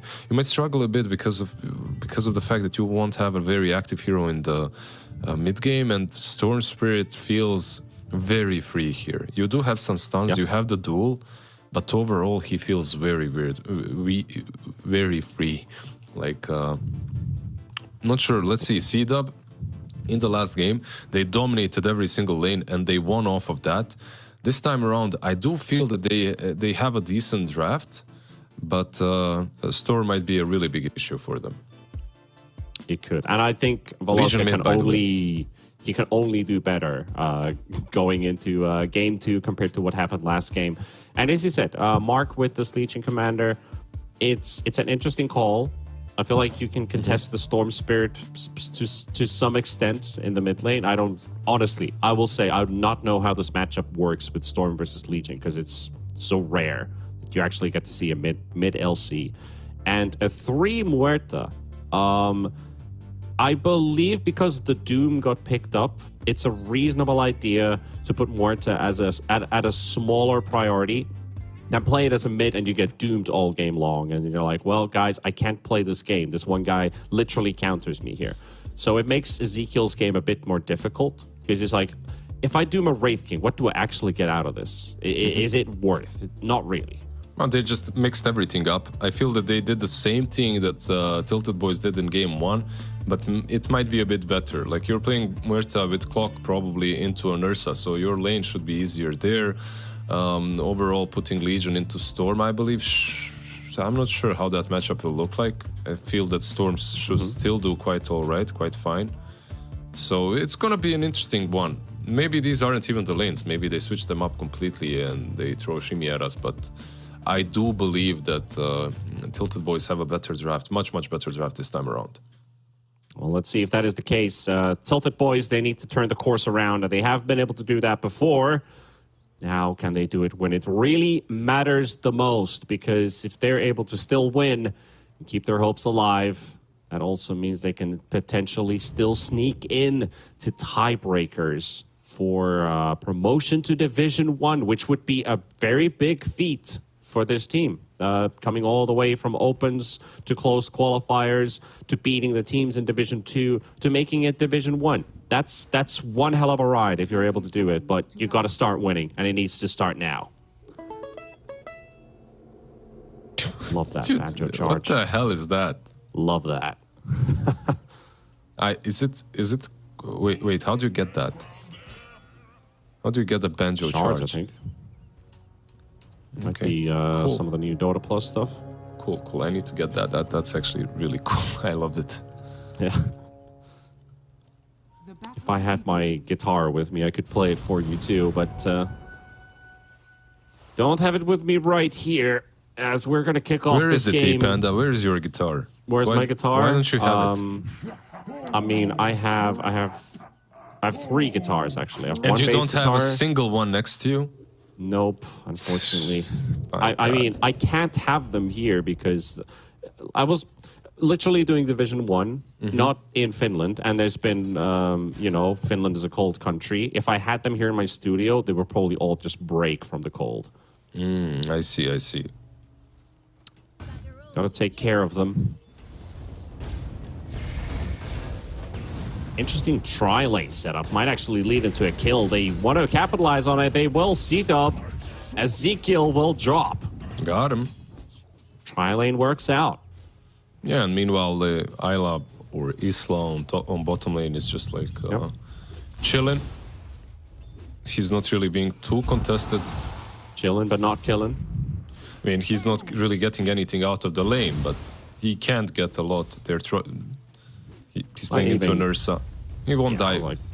Won't die yet. If Ferte hit level 2, it could have been a kill opportunity with Earthshock, but just gonna have to suffice with right clicks. You need level 2. It's still the first wave, so it wasn't gonna happen. He's getting closer though, and he's going for boots instantly after, so this bottom lane will become a bit harder. But Clock is here now to protect you a little bit at least. Is there a glimpse? little bit. That might be the glimpse to Oh, kill, not the though. cogs. The barrier is going to be there with the cogs, but Isla is still going to be the one to drop. And Sanctified's got to be careful because this Ursa is still a mean machine. 4 stacks of Fury Swipe. Sanctified can't do much to help his buddy live, so a score for Tilted Boys. Those cogs are definitely not what you wanted. Nope. Mistakes are made. It happens, right? Isla's in full set. Blood Grenade does connect, and they also place down the calling. And it will lead into a kill. Maybe they can get Ferte as well. It's going to be slowed up if they only had another Blood Grenade. Not going to happen, though. But they need to be careful. Like, he could have even turned there on the clockwork. If he came a bit closer, he had sticks and fairy fire. Not really what I expected after that first kill. I expected them to just roll over this lane, but okay, C-Dub, they managed to get one back. And they are harassing the Ursa quite a bit. Like, he's not having the best lane. Farming, but being harassed quite a bit. What's mid lane doing, by the way? Legion and Storm. Kinda even, actually, yeah. Guess if you're Storm, you need to come into range, right, to use all your spells, and Mark just presses Overwhelming Odds. That AoE around the Legion has been reworked. And you also get the bonus attack speed when you do get that, so you don't get the chase for the big hits. It used to be like you throw Overwhelming Odds, you rush in with that quick movement speed buff, but Ezekiel doesn't have that much because Duster's just gonna put cold feet on him. But yeah, like the LC, like you could get that quick burst of speed, which always catches people off guard, so you get yourself at least one extra right click on top of the quick burst. Now you just get the burst, and you gotta hope that your opponent stays around.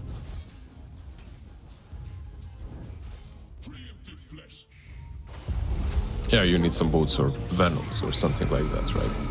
Bottom lane, this should be a very low. Yep, yeah, it's gonna be enough.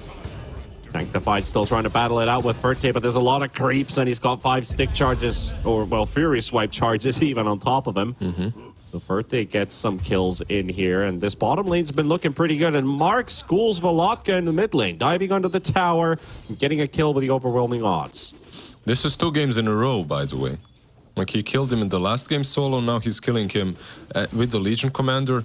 He's just a better mid. Yeah, I don't know what Mark ate this morning, but he's showing up really hard on this mid lane. Storm is not having any fun whatsoever. And this is a much better... I guess he's still farming, like that's the difference between this game and last one. Duster's going to be potentially going down at the top lane. Ezekiel trying to keep up the chase, but it's going to get frozen.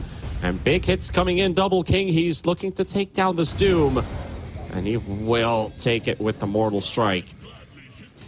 Crit to the face. Door, bottom lane. And Door going down as well. Ferte trying to turn around. Isla, he's got the calling ready. But no dead shot. Duster also finds Frugas in the top lane. So C-Dub scoring some early kills. Yeah, making the game a bit more interesting, definitely. The bottom, Sanctified. still fighting against Sanctified, yeah. Ferte, they got the shot coming out. The dead shot will finish off Ferte. So the lane that has been going pretty well for Tilted Boys, also forfeiting some kills. I'm not sure what, but C-Dub looking like a completely... Not sure if Tilted are looking worse or C-Dub just looking like a much better team than before. I think a bit of both. I'll go with the latter more. I feel like Yeah. C-Dub, it feels like they're a bit more refined. Prepared for the new patch, right? Like they definitely have different strats. Door.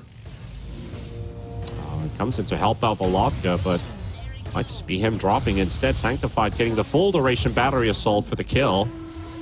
Yeah, Mark can't get the duel out. He could still... Okay, he can't actually chase. he used the glimpse on LC, and because of that, the glimpse he dies to the clockwork instead. Yeah, Sanctified so far. Really nicely done by him. Rotates everywhere, gets a lot of things done. Oh, they're very close to getting the duel off. Has to pop the illusion rune to cancel the duel cast. That could have actually been a dead storm.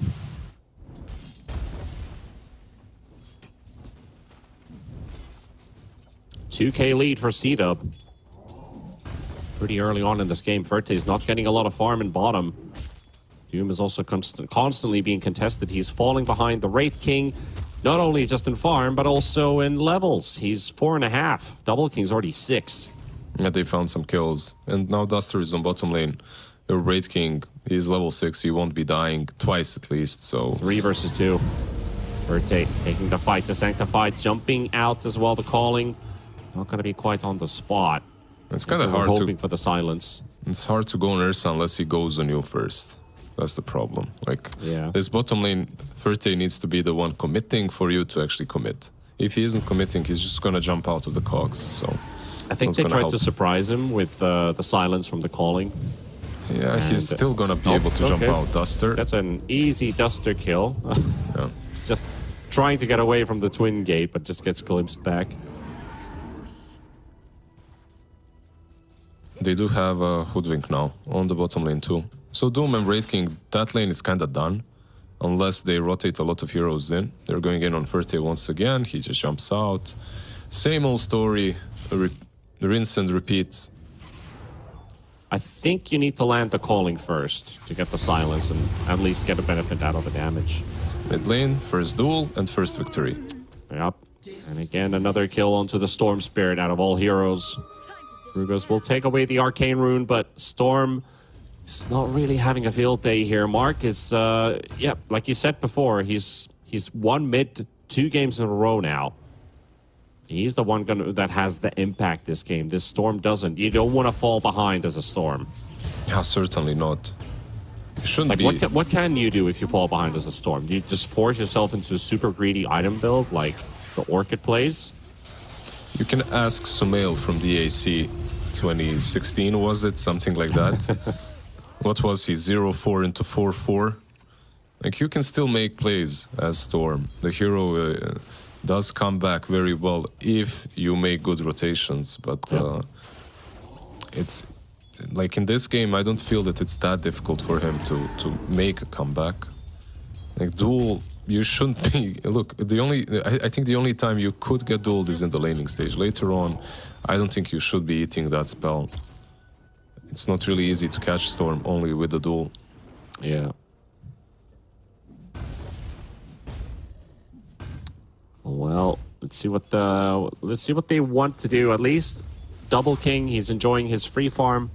He's pretty solid on this Wraith King. Like the times I see him play Duel this, again. he seems to be getting a very good game for himself. But Mark also getting another kill. Dustard will get the last hit. And they're It's not a responding, duel victory, but it's still a dead Storm. they're responding once again and way too late. Like, I'm not sure. It's not even about responding. He just shouldn't be getting dueled here on the mid lane. They're just finding these skills so damn easily. They need a ward or something to scout out the AA that's lurking from behind. And this is all without AA getting level 6, by the way. So they're killing the Storm in that duel without AA actually having that massive spell. Once he gets 6, it's gonna become even easier. And they got Blade Mail now. They don't even need to get that instant Blink Dagger because it looks like kills are just waltzing their way. Yeah, Duster just protecting him. Mark from behind. just runs in. He's like, Pops his blade mail, charges forward. Frugus misses the bushwhack as he turns away. If it worked before, why not do it again, right? That's what Mark is doing there. Yeah, I just walked in and dueled you before, so I can probably do it again, whatever.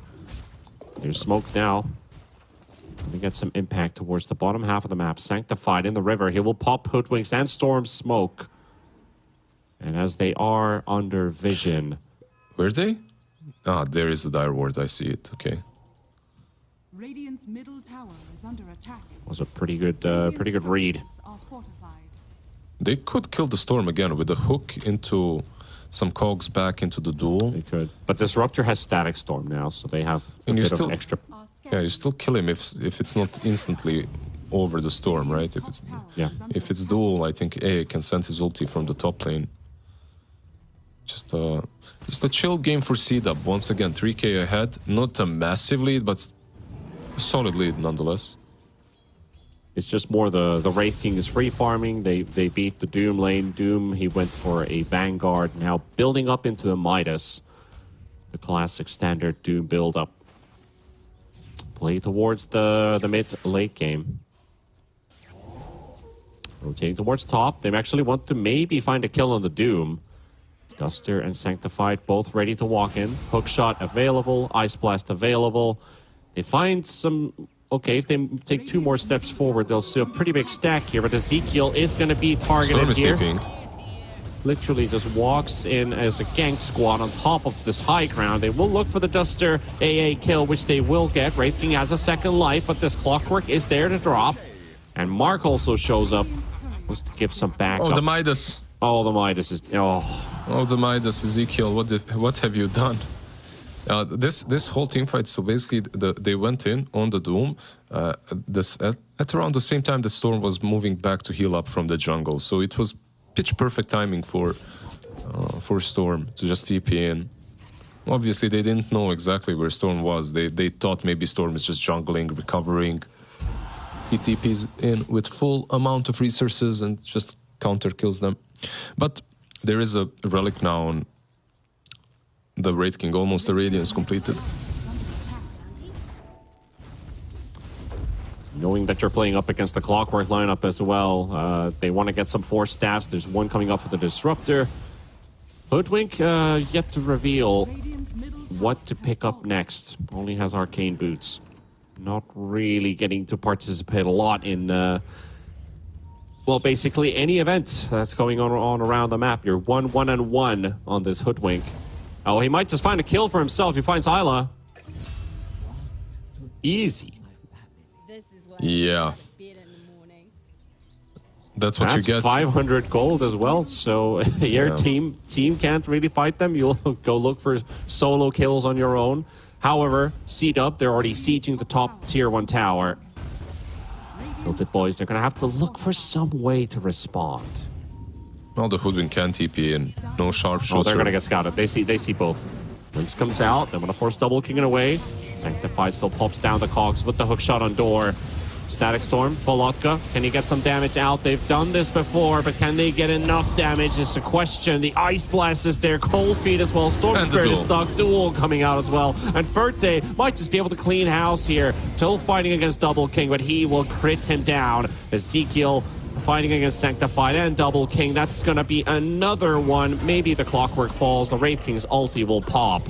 Not Carnage, man. Wraith King does live in the end because of the second life, but Carnage on the top lane, and he's gonna go and snatch a couple of Ancients, it looks like, but this is dangerous. Yeah, probably better to back out. Glimpse, he might fall as well now. Storm is up into him. He's stuck inside the kinetic field. Yeah, He's stuck. He's gonna have to get out. Can he exit through the bridge?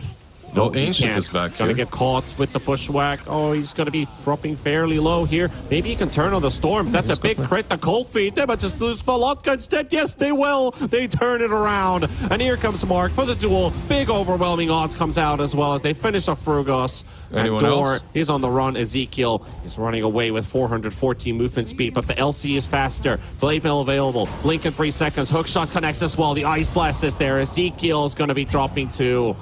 And Mark to secure the kill. Carnage. That's just some carnage, T Panda. The way Certainly they went is. on the Wraith King was silly. Because the ancient, I guess they didn't see the AA. It looks like Wraith King is gonna die, but AA is coming from the river. He has a mech as well. The moment you see AA, you know the storm is dead because there's cold feet, there's stun. Voloptka just doesn't storm out fast enough. Oh, yeah. Yeah, That's see. frustration. Yeah. He's having a really bad series. Game 1 and Game 2, very low amount of impact. Like sometimes it happens, you have a bad day. And you also know what's at stake in this series, so it starts to feel even worse. Now there's a Radiance up on the Wraith King. Double King's going to be farming even faster. Top of the Blink Dagger that he's now aligned up. AC, BKB.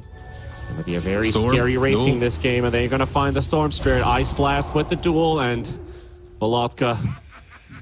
Oh dear. I was saying that that he shouldn't be getting picked off like this, but it doesn't look that difficult really for Mark. Like he's just finding him.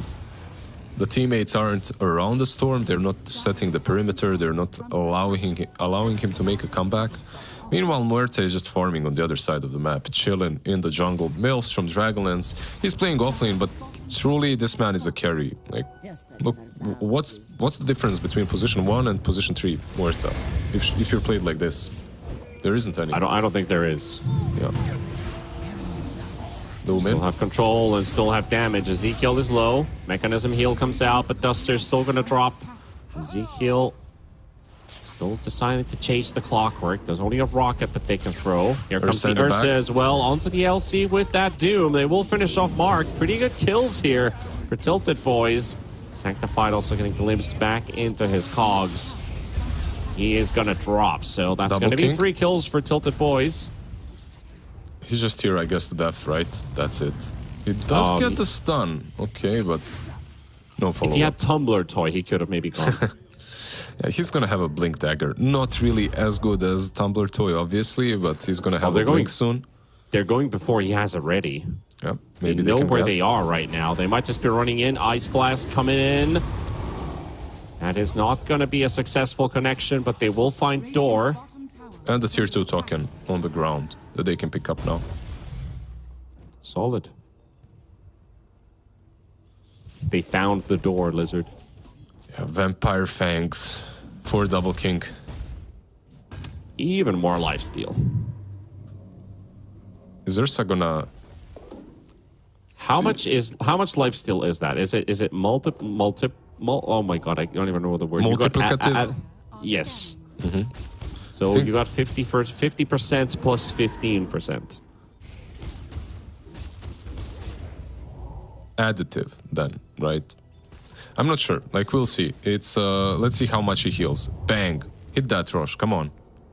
Double King. Go to full HP. I'll tell you one thing. It heals a lot. There you go. I'm pretty sure it heals a lot. They're going for the portal down to the bottom lane.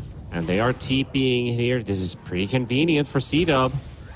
And again, they have found the door. The stun's there, the blink's in, the crits to the face, and deleted. Hyla getting the kill, and now they can finish off the tower too. Damn, they just look so much better than Tilted Boys at the moment, right? Maybe it's the new patch, I'm not sure, but Tilted Boys are still... They're still in the old patch, it feels like. Mark Ezekiel? knows where Ezekiel is. That's a very tanky target to try and kill. You're not really doing blade mail damage to this guy. He's just going to TP home. I was thinking if... Oh, Ice Blast. Oh. If they waited for Ice Blast first, then maybe they kill him, but... Roshan. Guess they weren't quite on the same page with that kill. They were pinging his location. I think it was just Mark who was pinging. He I went in, believe, like, yeah, he went in too fast. I think Doom doesn't Yeah. farm that camp that fast with Vanguard and Boots of Travel, so you had you had an opportunity to wait for AA ulti. I guess they could have held on to the duel.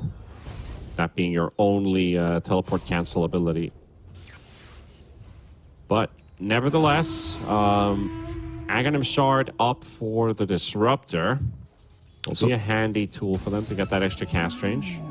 So hard to play this map when Rosh is taken, they're instantly on the bottom tier 2. They just TP in.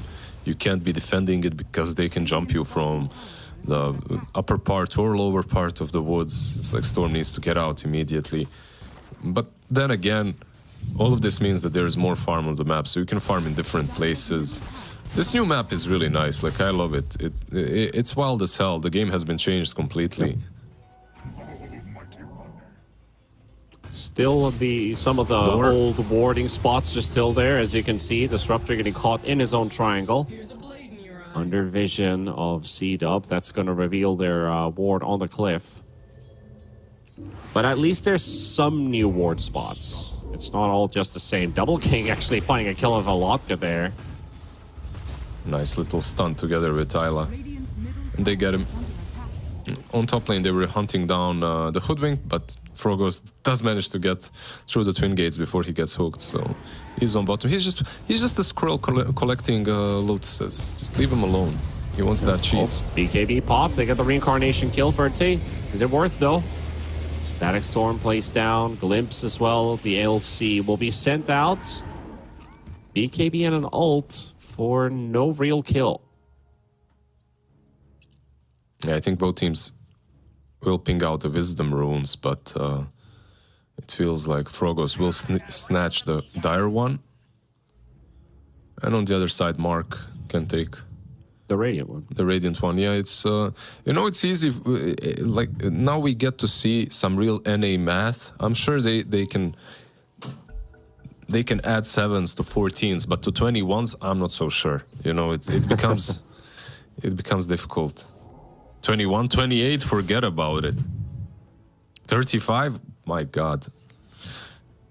The rules of 7s. If it happens, yeah.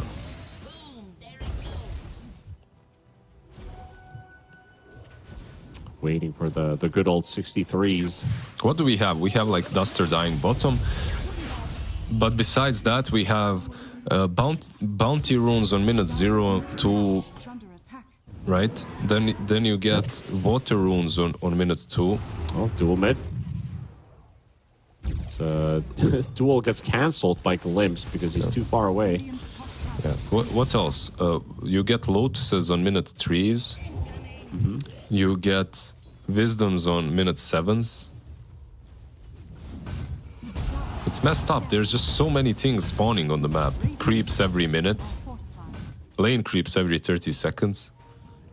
Being a new player and coming into this mess, it must be so much fun because stuff is just happening on the map, right? Like, it was kind of like that in 7.0 as well when we had the talents introduced into the game. People were like, how do these work? Like, I would maybe even compare it to fountains, like when fountains were a thing. Fountains and outposts. The shrines. Yeah. Bloody shrines, people fighting on shrines, knowing that you have a superior position there, not only just vision-wise, but also the extra regeneration, which was pretty sick. The regeneration on those shrines was busted as hell. If you think about that being in today's Dota, it's probably going to give you like 5 HP per second or something, because those were ridiculously strong. Well, Ice Frog likes to experiment, You can see that he swings one way very hard and then he refines. Ice Blast. Misses, but Disruptor is caught nonetheless. And easy duel. Yep. 130 damage on the Legion. Getting bigger and bigger. Already doubled his base damage. She's still strength, she is, right? Yeah. Radiant's middle tower is under attack. Yeah, I think we only have one universal hero this game, and that's the Clockwork. Yeah, kind of sad he's not strength anymore. But it is what it is, I guess. What can you do? What does Clockwork do with extra right-click damage? I mean, hit harder in the cogs, I guess. Top lane, Frogos. Like, actually, Clockwork in a couple of older patches, he was really strong with overclock. Like, you get that overclock and you right-click like a maniac.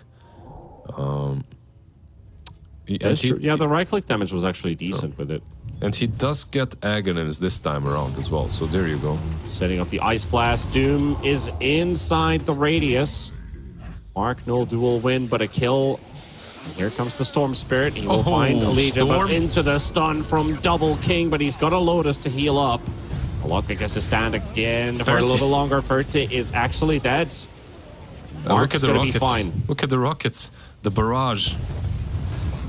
So much extra vision, and Double King's he's just gonna clean house.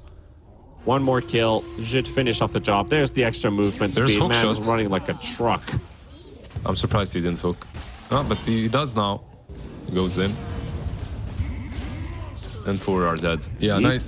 Sanctified, that whole fight was just constantly spamming with the Agnes. He just got the Agnes, so he was rocketing everybody down. Storm, he's having a really rough one. He goes in, catches the LC, thinking, yeah, it's gonna be enough for Ferte to join us. Ferte joins them, but then he just gets destroyed. Like, he didn't even get to pop his ulti. He just disappears. The AC damage together with the Legion was way too much. They're winning these fights with 2 cores, not even having Muerta anywhere around. Like, they're creating space for two Muerta, basically. He's got Mjolnir, Mage Slayer, Dragonlance, going for that Shadow Blade. It's just like, yeah, this game... I thought the Tilted Boys, because of the Storm, had a decent draft, but I didn't expect this to happen to the Storm. This game feels very done. Ferte, top lane, duel. It feels like it's the same story once again. Yep, Ice Blast is going to be there too on top of the duel, and this Ursa just does not get to live. Doesn't get to play the game at all. Ferte down. The map is really big, but they just can't go anywhere. Look at this. Yep. One by one they fall. Double King can push high ground. There's no backdoor. There's no backdoor. There's no defending it as well. Like, you're losing this side 100%. I feel that if you're CW, you could go for another one too. Ursa will be up. So, and Muerte is not around. Okay, they'll probably just take one side and be happy with it, go back. Gotta be careful not to get glimpsed.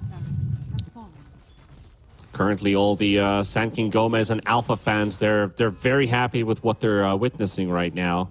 Yep. They are guaranteed promotion once if C-Dub wins this series. So you were correct after all, telling Joker. Yeah. Yeah.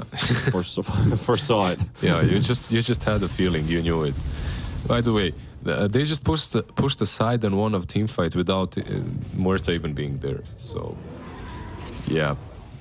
Yeah, he's been part of 5 kills out of the 32 in his team. So yeah, He's just, this is the best game possible.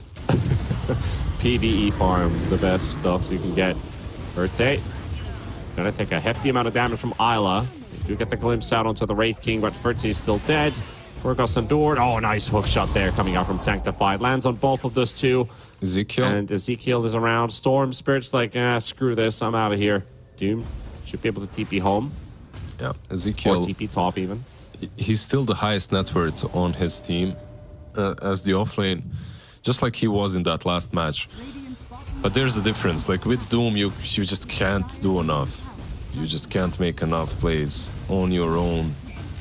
Isla, Yeah, you need to be he like finds him. six slotted on a Doom to actually have like massive impacts on your own. And Isla just doing a heck of amount of damage. All that farm, not even leading into a kill. Shame on you. He gets the dome off and then dies. Yeah. He had the blink, Yeah. like he could have escaped. Instead, he decided to fight. I think he's just tilted. The real tilted boys are back. Yeah, this is the real tilted boys, eh? Oh man, it Storm's does in. hurt for them a lot. They're gonna take one more fight, Ferte.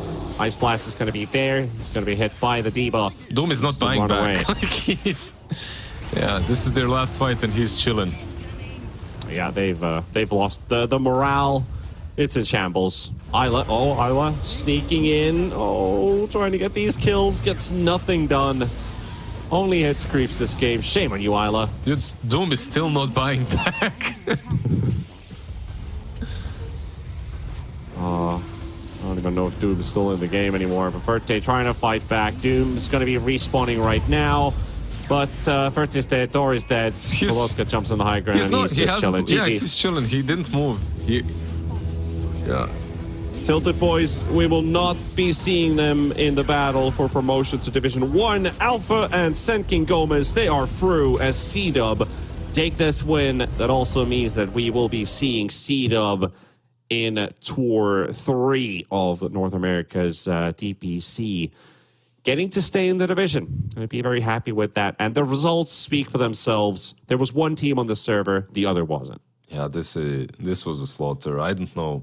Tilted Boys, I think that game versus Sand King Gomez definitely hurt them. But it's so weird because they still had a chance to go to Division 1. It's so weird to lose your morale and play the way they did. I guess they just didn't play the new patch. That also, this game also felt like it. Like they didn't truly understand what was necessary and how they should rotate in the new patch. It was pretty much all C-Dub. The mid lane was probably the biggest issue in Game 1 and in Game 2. In Game 1, his matchup was maybe a bit harder. In Game 2, he just popped off with the Legion Commander. I didn't expect this kind of domination versus a Storm, because Storm versus Melee, you know, it's always kind of nice. It should at least be even. But yeah, it's something new. The new press the attack, obviously, coming in clutch for Mark. Yeah, and most of all, Mark just beating that mid lane versus the Storm Spirit. We talked about Storm having an advantage over the Legion Commander, but Mark had so much more impact that this Storm did. You got 2 kills in the lane once again. He had even more in game number 1, but this the second matchup, how was Legion this strong in mids? Like, what's the reasoning behind it? Did he only had his abilities swapped around a little bit with the press the attack? I guess you get more movement speed on your allies with the new press the attack, where you're like, go chase, instead of you getting the only movement speed from overwhelming odds. I think that's the only thing that really changed. It's now better because you are also not just about yourself. You're more about the team now. Nothing really changed that heavily. Okay, the spells have been changed for Legion. I'm not going to say nothing changed, but it was just Storm getting picked off. Like, he'd go into melee range, he died, then he'd go again, he'd die again. It doesn't skill issue? Yeah, it doesn't matter. It doesn't matter what Legion got changed on her. She still has the duel. She would just duel the Storm and kill him. Alatka 287. Not sure. Like, he had much better games before. Much better games. Yeah. Something has happened, and you know, sometimes, like I said, you just have a bad day. You wake up, you're not feeling it. You're crumbling under the pressure because it was a really important game for them. Sadly, we won't see them in Division 1 because this is it, right? It's Sand King Gomez now and Alpha that are confirmed. C-Dub also winning this game 2. 4 versus 5. Let's go, Isla MVP. Nah, let's give it over to Double King this time. Clean game of the Wraith King. He gets to play one of his comfort heroes, and again, you know, it's in his name. He is the king. Yeah, he gets the dub this time around. On top lane, he was doing quite fine. They killed Doom once or twice, and then he just farmed against him. He got that level 6, he wasn't really zoned out. He made some cool rotations. I think maybe Legion Commander did more in this game, but overall, he farmed enough, he found his farm, he joined the fights that were necessary to join. He didn't really feed ever. He came in clutch to clean up the Ursa a couple of times, and that was it. Legion was the true playmaker this game, and Double King, he was just playing the normal carry, but he played the normal carry really well. 800 GPM, 800 XPM, 12 assists, 11 kills, 0 deaths. I mean, what more can you ask of your carry? Clean, yeah. Clean, and also could say getting a bit of benefit out of his teammates as well. Like the gameplay for this Wraith King was, if he gets 1+1+2, he's diving the tier 1 tower. He will go for it. He had a lot of help from his teammates. The Clockwork and the AA, you have the duel with the Ice Blast, but it was more about, like, they go under the tower, Wraith King can do whatever he wants if he just has that backup for him. And they always showed up. They really enabled his game. Didn't die a single time, even though he was very close to it. But no further talk about that. Let's go dive straight into our interview with C-Dub for the last time this tour, because you guys are going to stay in Division 2. You've avoided the relegation tiebreaker possibilities. You're going to be staying in the tour. How did it feel to play throughout this entire tour and now literally at the final stretch on a new patch? Honestly, I didn't really care. I was super happy. The new patch, I needed something new. So That's really what we've good, been hearing from a lot of players. It's been reinvigorating a lot of the pro scene for sure. What about this series in particular? You guys were dominating lanes. Game 1 especially, you were just trashing against Ferte on the Monkey King. He didn't really get to play the game at all. You got first blood at level 2. How strong is Techies? Like, the right click is pretty sick when you think about it. He hit for like, what? We were talking with Lizard, 34, 36 right click damage. We're looking at, yeah, he's level 2. He hits for 60. Like, what the hell? Yeah, the universal stat thing makes him strong. And then it was with the Alchemist, so he hits pretty hard. With the acid Do you spray, think so. Universal Heroes is going to be like the strongest thing that was brought in this patch? Because I feel like it might be. It might be. I foresee it maybe getting a slight nerf. They just get way too tanky and have too much damage just for buying like stat items. It's just kind of crazy. Yeah. So I foresee maybe a slight nerf. Yeah, possibly. Lizard, what's in your mind? New patch, like always. Congrats on the win. Do you feel that you've been buffed by the patch or nerfed by the patch? I think we've been buffed by the patch as a team. We really like fighting, which that got a huge buff. You get so much gold, and as the supports, you kind of need some kills for XP. It kind of feels so.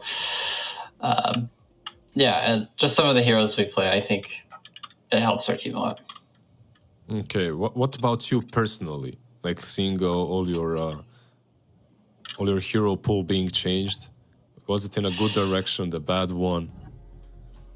I think it didn't change me too much. A lot of the heroes I play either like didn't get changed, or now some of them, honestly, a lot of them are universals, so they're just better, I think. Okay, and one more question, more or less, it could be a longer one. So you went through this Division 2, right? What's the thing that you can take out of it? Like, do you think that you have improved a lot? And what's the goal for the next season? Because you're going to be in Division 2 again. Like, do you have to make Division 1 next time, or is it still, like, chill? I've learned quite a bit with this team. I've grown, personally, I've grown a lot. Just in, like, understanding, like, the concept and the theories of the game, especially with Kips as our coach. Yeah, personally, I've grown a lot. I think everyone on the team could say the same. And we've stuck together for a bit now, and I think that's really helped. We've grown a lot together. And then for the future, it's still fairly chill, but everyone is more or less, I think, expecting to make Div 1. I think it'd be okay if we didn't, but that's definitely the goal. The goal is for sure Div 1 next tour, and with the patch, everyone is very excited. Our people are playing like 14 pubs a day and stuff, which wasn't happening. So I think with the reinvigoration, we're good to do very well. Yeah, I feel like the patch reinvigorated everyone, more or less, right? So, yeah, congrats on the win, and I wish you all the best in the next season. Thank you very much. I have one final question for you. So of course we keep on talking about like the patch like being the best positive thing, but what about team atmosphere wise? Is there something particular that makes games fun with this particular team? In particular, I really do think that the team was kind of built to make sure like we all like enjoyed each other as people, and most of us have been with each other for 2 tours now, and I think people are just able to become themselves more, they're able to be comfortable with being themselves, and I think that allows us to have a lot more fun when we're playing these games. Is there someone in particular who's like the goofy guy in the team who kind of uplifts the mood? Yeah. Mark is definitely the goofy guy, and then I like him being goofy too. But everyone ends up hopping on. Mark kind of starts it though. Yeah, he kind of memes a bit in the comms, and last game was pretty like we were all kind of doing whatever. We were winning pretty hard, and Mark was making it a lot of fun. So. Yeah, you guys, I mean, you won that game 4v5, let's be honest. Isla did nothing. Yeah. So. Just participating at the end. But you guys, as already said, you will stay in Division 2. You get to keep your spot. No worries about relegation. So congratulations on that. And hope you guys keep enjoying the patch, get some fun experimentations coming out, enjoy the break for a couple of weeks until you come back to Division 2. So congratulations and see you next time. Thank you very much. Thanks for having me. And there we heard it. Sanctified, the Pulse 4 player on the side of Seed-Up Esports. Very jolly lads. And you can see that it's not just the patch, but it's also the team. The atmosphere feels really good for Seed-Up. Yeah, it does. Like I feel like whenever you have this good of an atmosphere where everyone is playing like he called for, what, like 14 games a day, things have to eventually work out for you. Like eventually it just starts working, right? And they're on a really good path. I'm enjoying their games quite a bit, but these last two series from them have been probably the ones that they've made the most improvement in. Like so far it's been kind of like, yeah, some games are working, some aren't, but these last two, yeah, on point. Like good job to them, and looking forward to seeing them in the next season. And they have improved their scoreline. They were 3-4 last tour. Now they're 4-3 and currently sitting in 4th place. If we look at the leaderboard, we also have there we see it. They will close out that 3rd spot. And, well, it can still be contested, you know? They might still play another tiebreaker for, somebody out of another NA team, the Cut, even Tilted Boys. If they end up winning one more series, then Seed-Up, we'll get to see them play again, but then it's going to be for prize pool money, right? But Alpha, Senkin Gomez, they're the real winners here. Straight up promotion, even with their final now, series. 100%. They're 100% confirmed. Did you message Joker the last time? I did. So you can message him again now. You'll see. Yeah, I was wrong twice. You're actually in. Don't worry about it.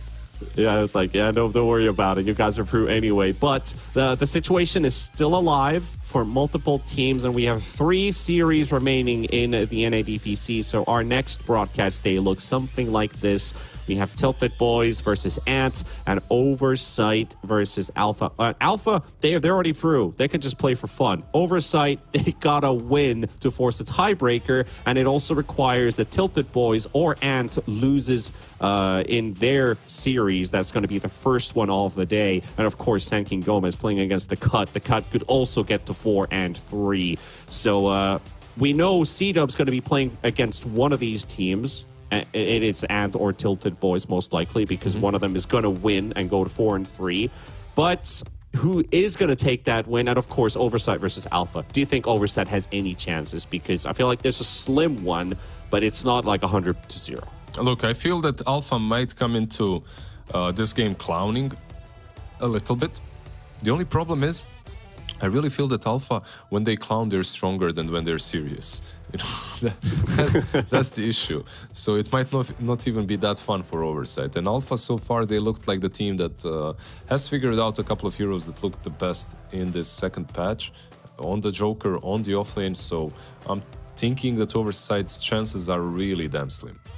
They are, definitely. And if Oversight, if they don't win that series, they're out. That's just how it is. And the storyline has been set, ladies and gents. So tomorrow we will continue our games. But before that, might as well take advantage of esportsbet.io's watch to earn platform promotion that's going on right now. Might as well just make the account, tune in tomorrow to watch some games through that platform. Earn some tokens worth 3 USD per hour, so you can earn as you're watching some Dota, so you can combine two of your favorite things. You're still going to earn more money than Lizard does for these broadcasts. Okay, we'll not use that joke. We use that for Mike. Mike probably makes a smaller pay, but that is something you can take advantage of at esportsbet.io. But Lizard, we're done for the day, only for one series, but tomorrow everything ramps up. The stakes will be set. Yeah, only one series today, and a quick one too. I expected maybe a completely different outcome. I expected Tilted Boys to be taking it, but Tilted Boys definitely went into tilt mode after the last series versus Santkin Gomez after the first match. It is what it is. Sometimes the pressure gets to you. Looking forward to tomorrow and the upcoming matches. That is for sure. And ladies and gents, thank you for tuning in once again for the North American DPC. 2 more days remaining. Don't miss out on those. We'll see you tomorrow for more Dota action. But until then, thank you everybody for tuning in. Take care of yourselves. Good night and bye-bye.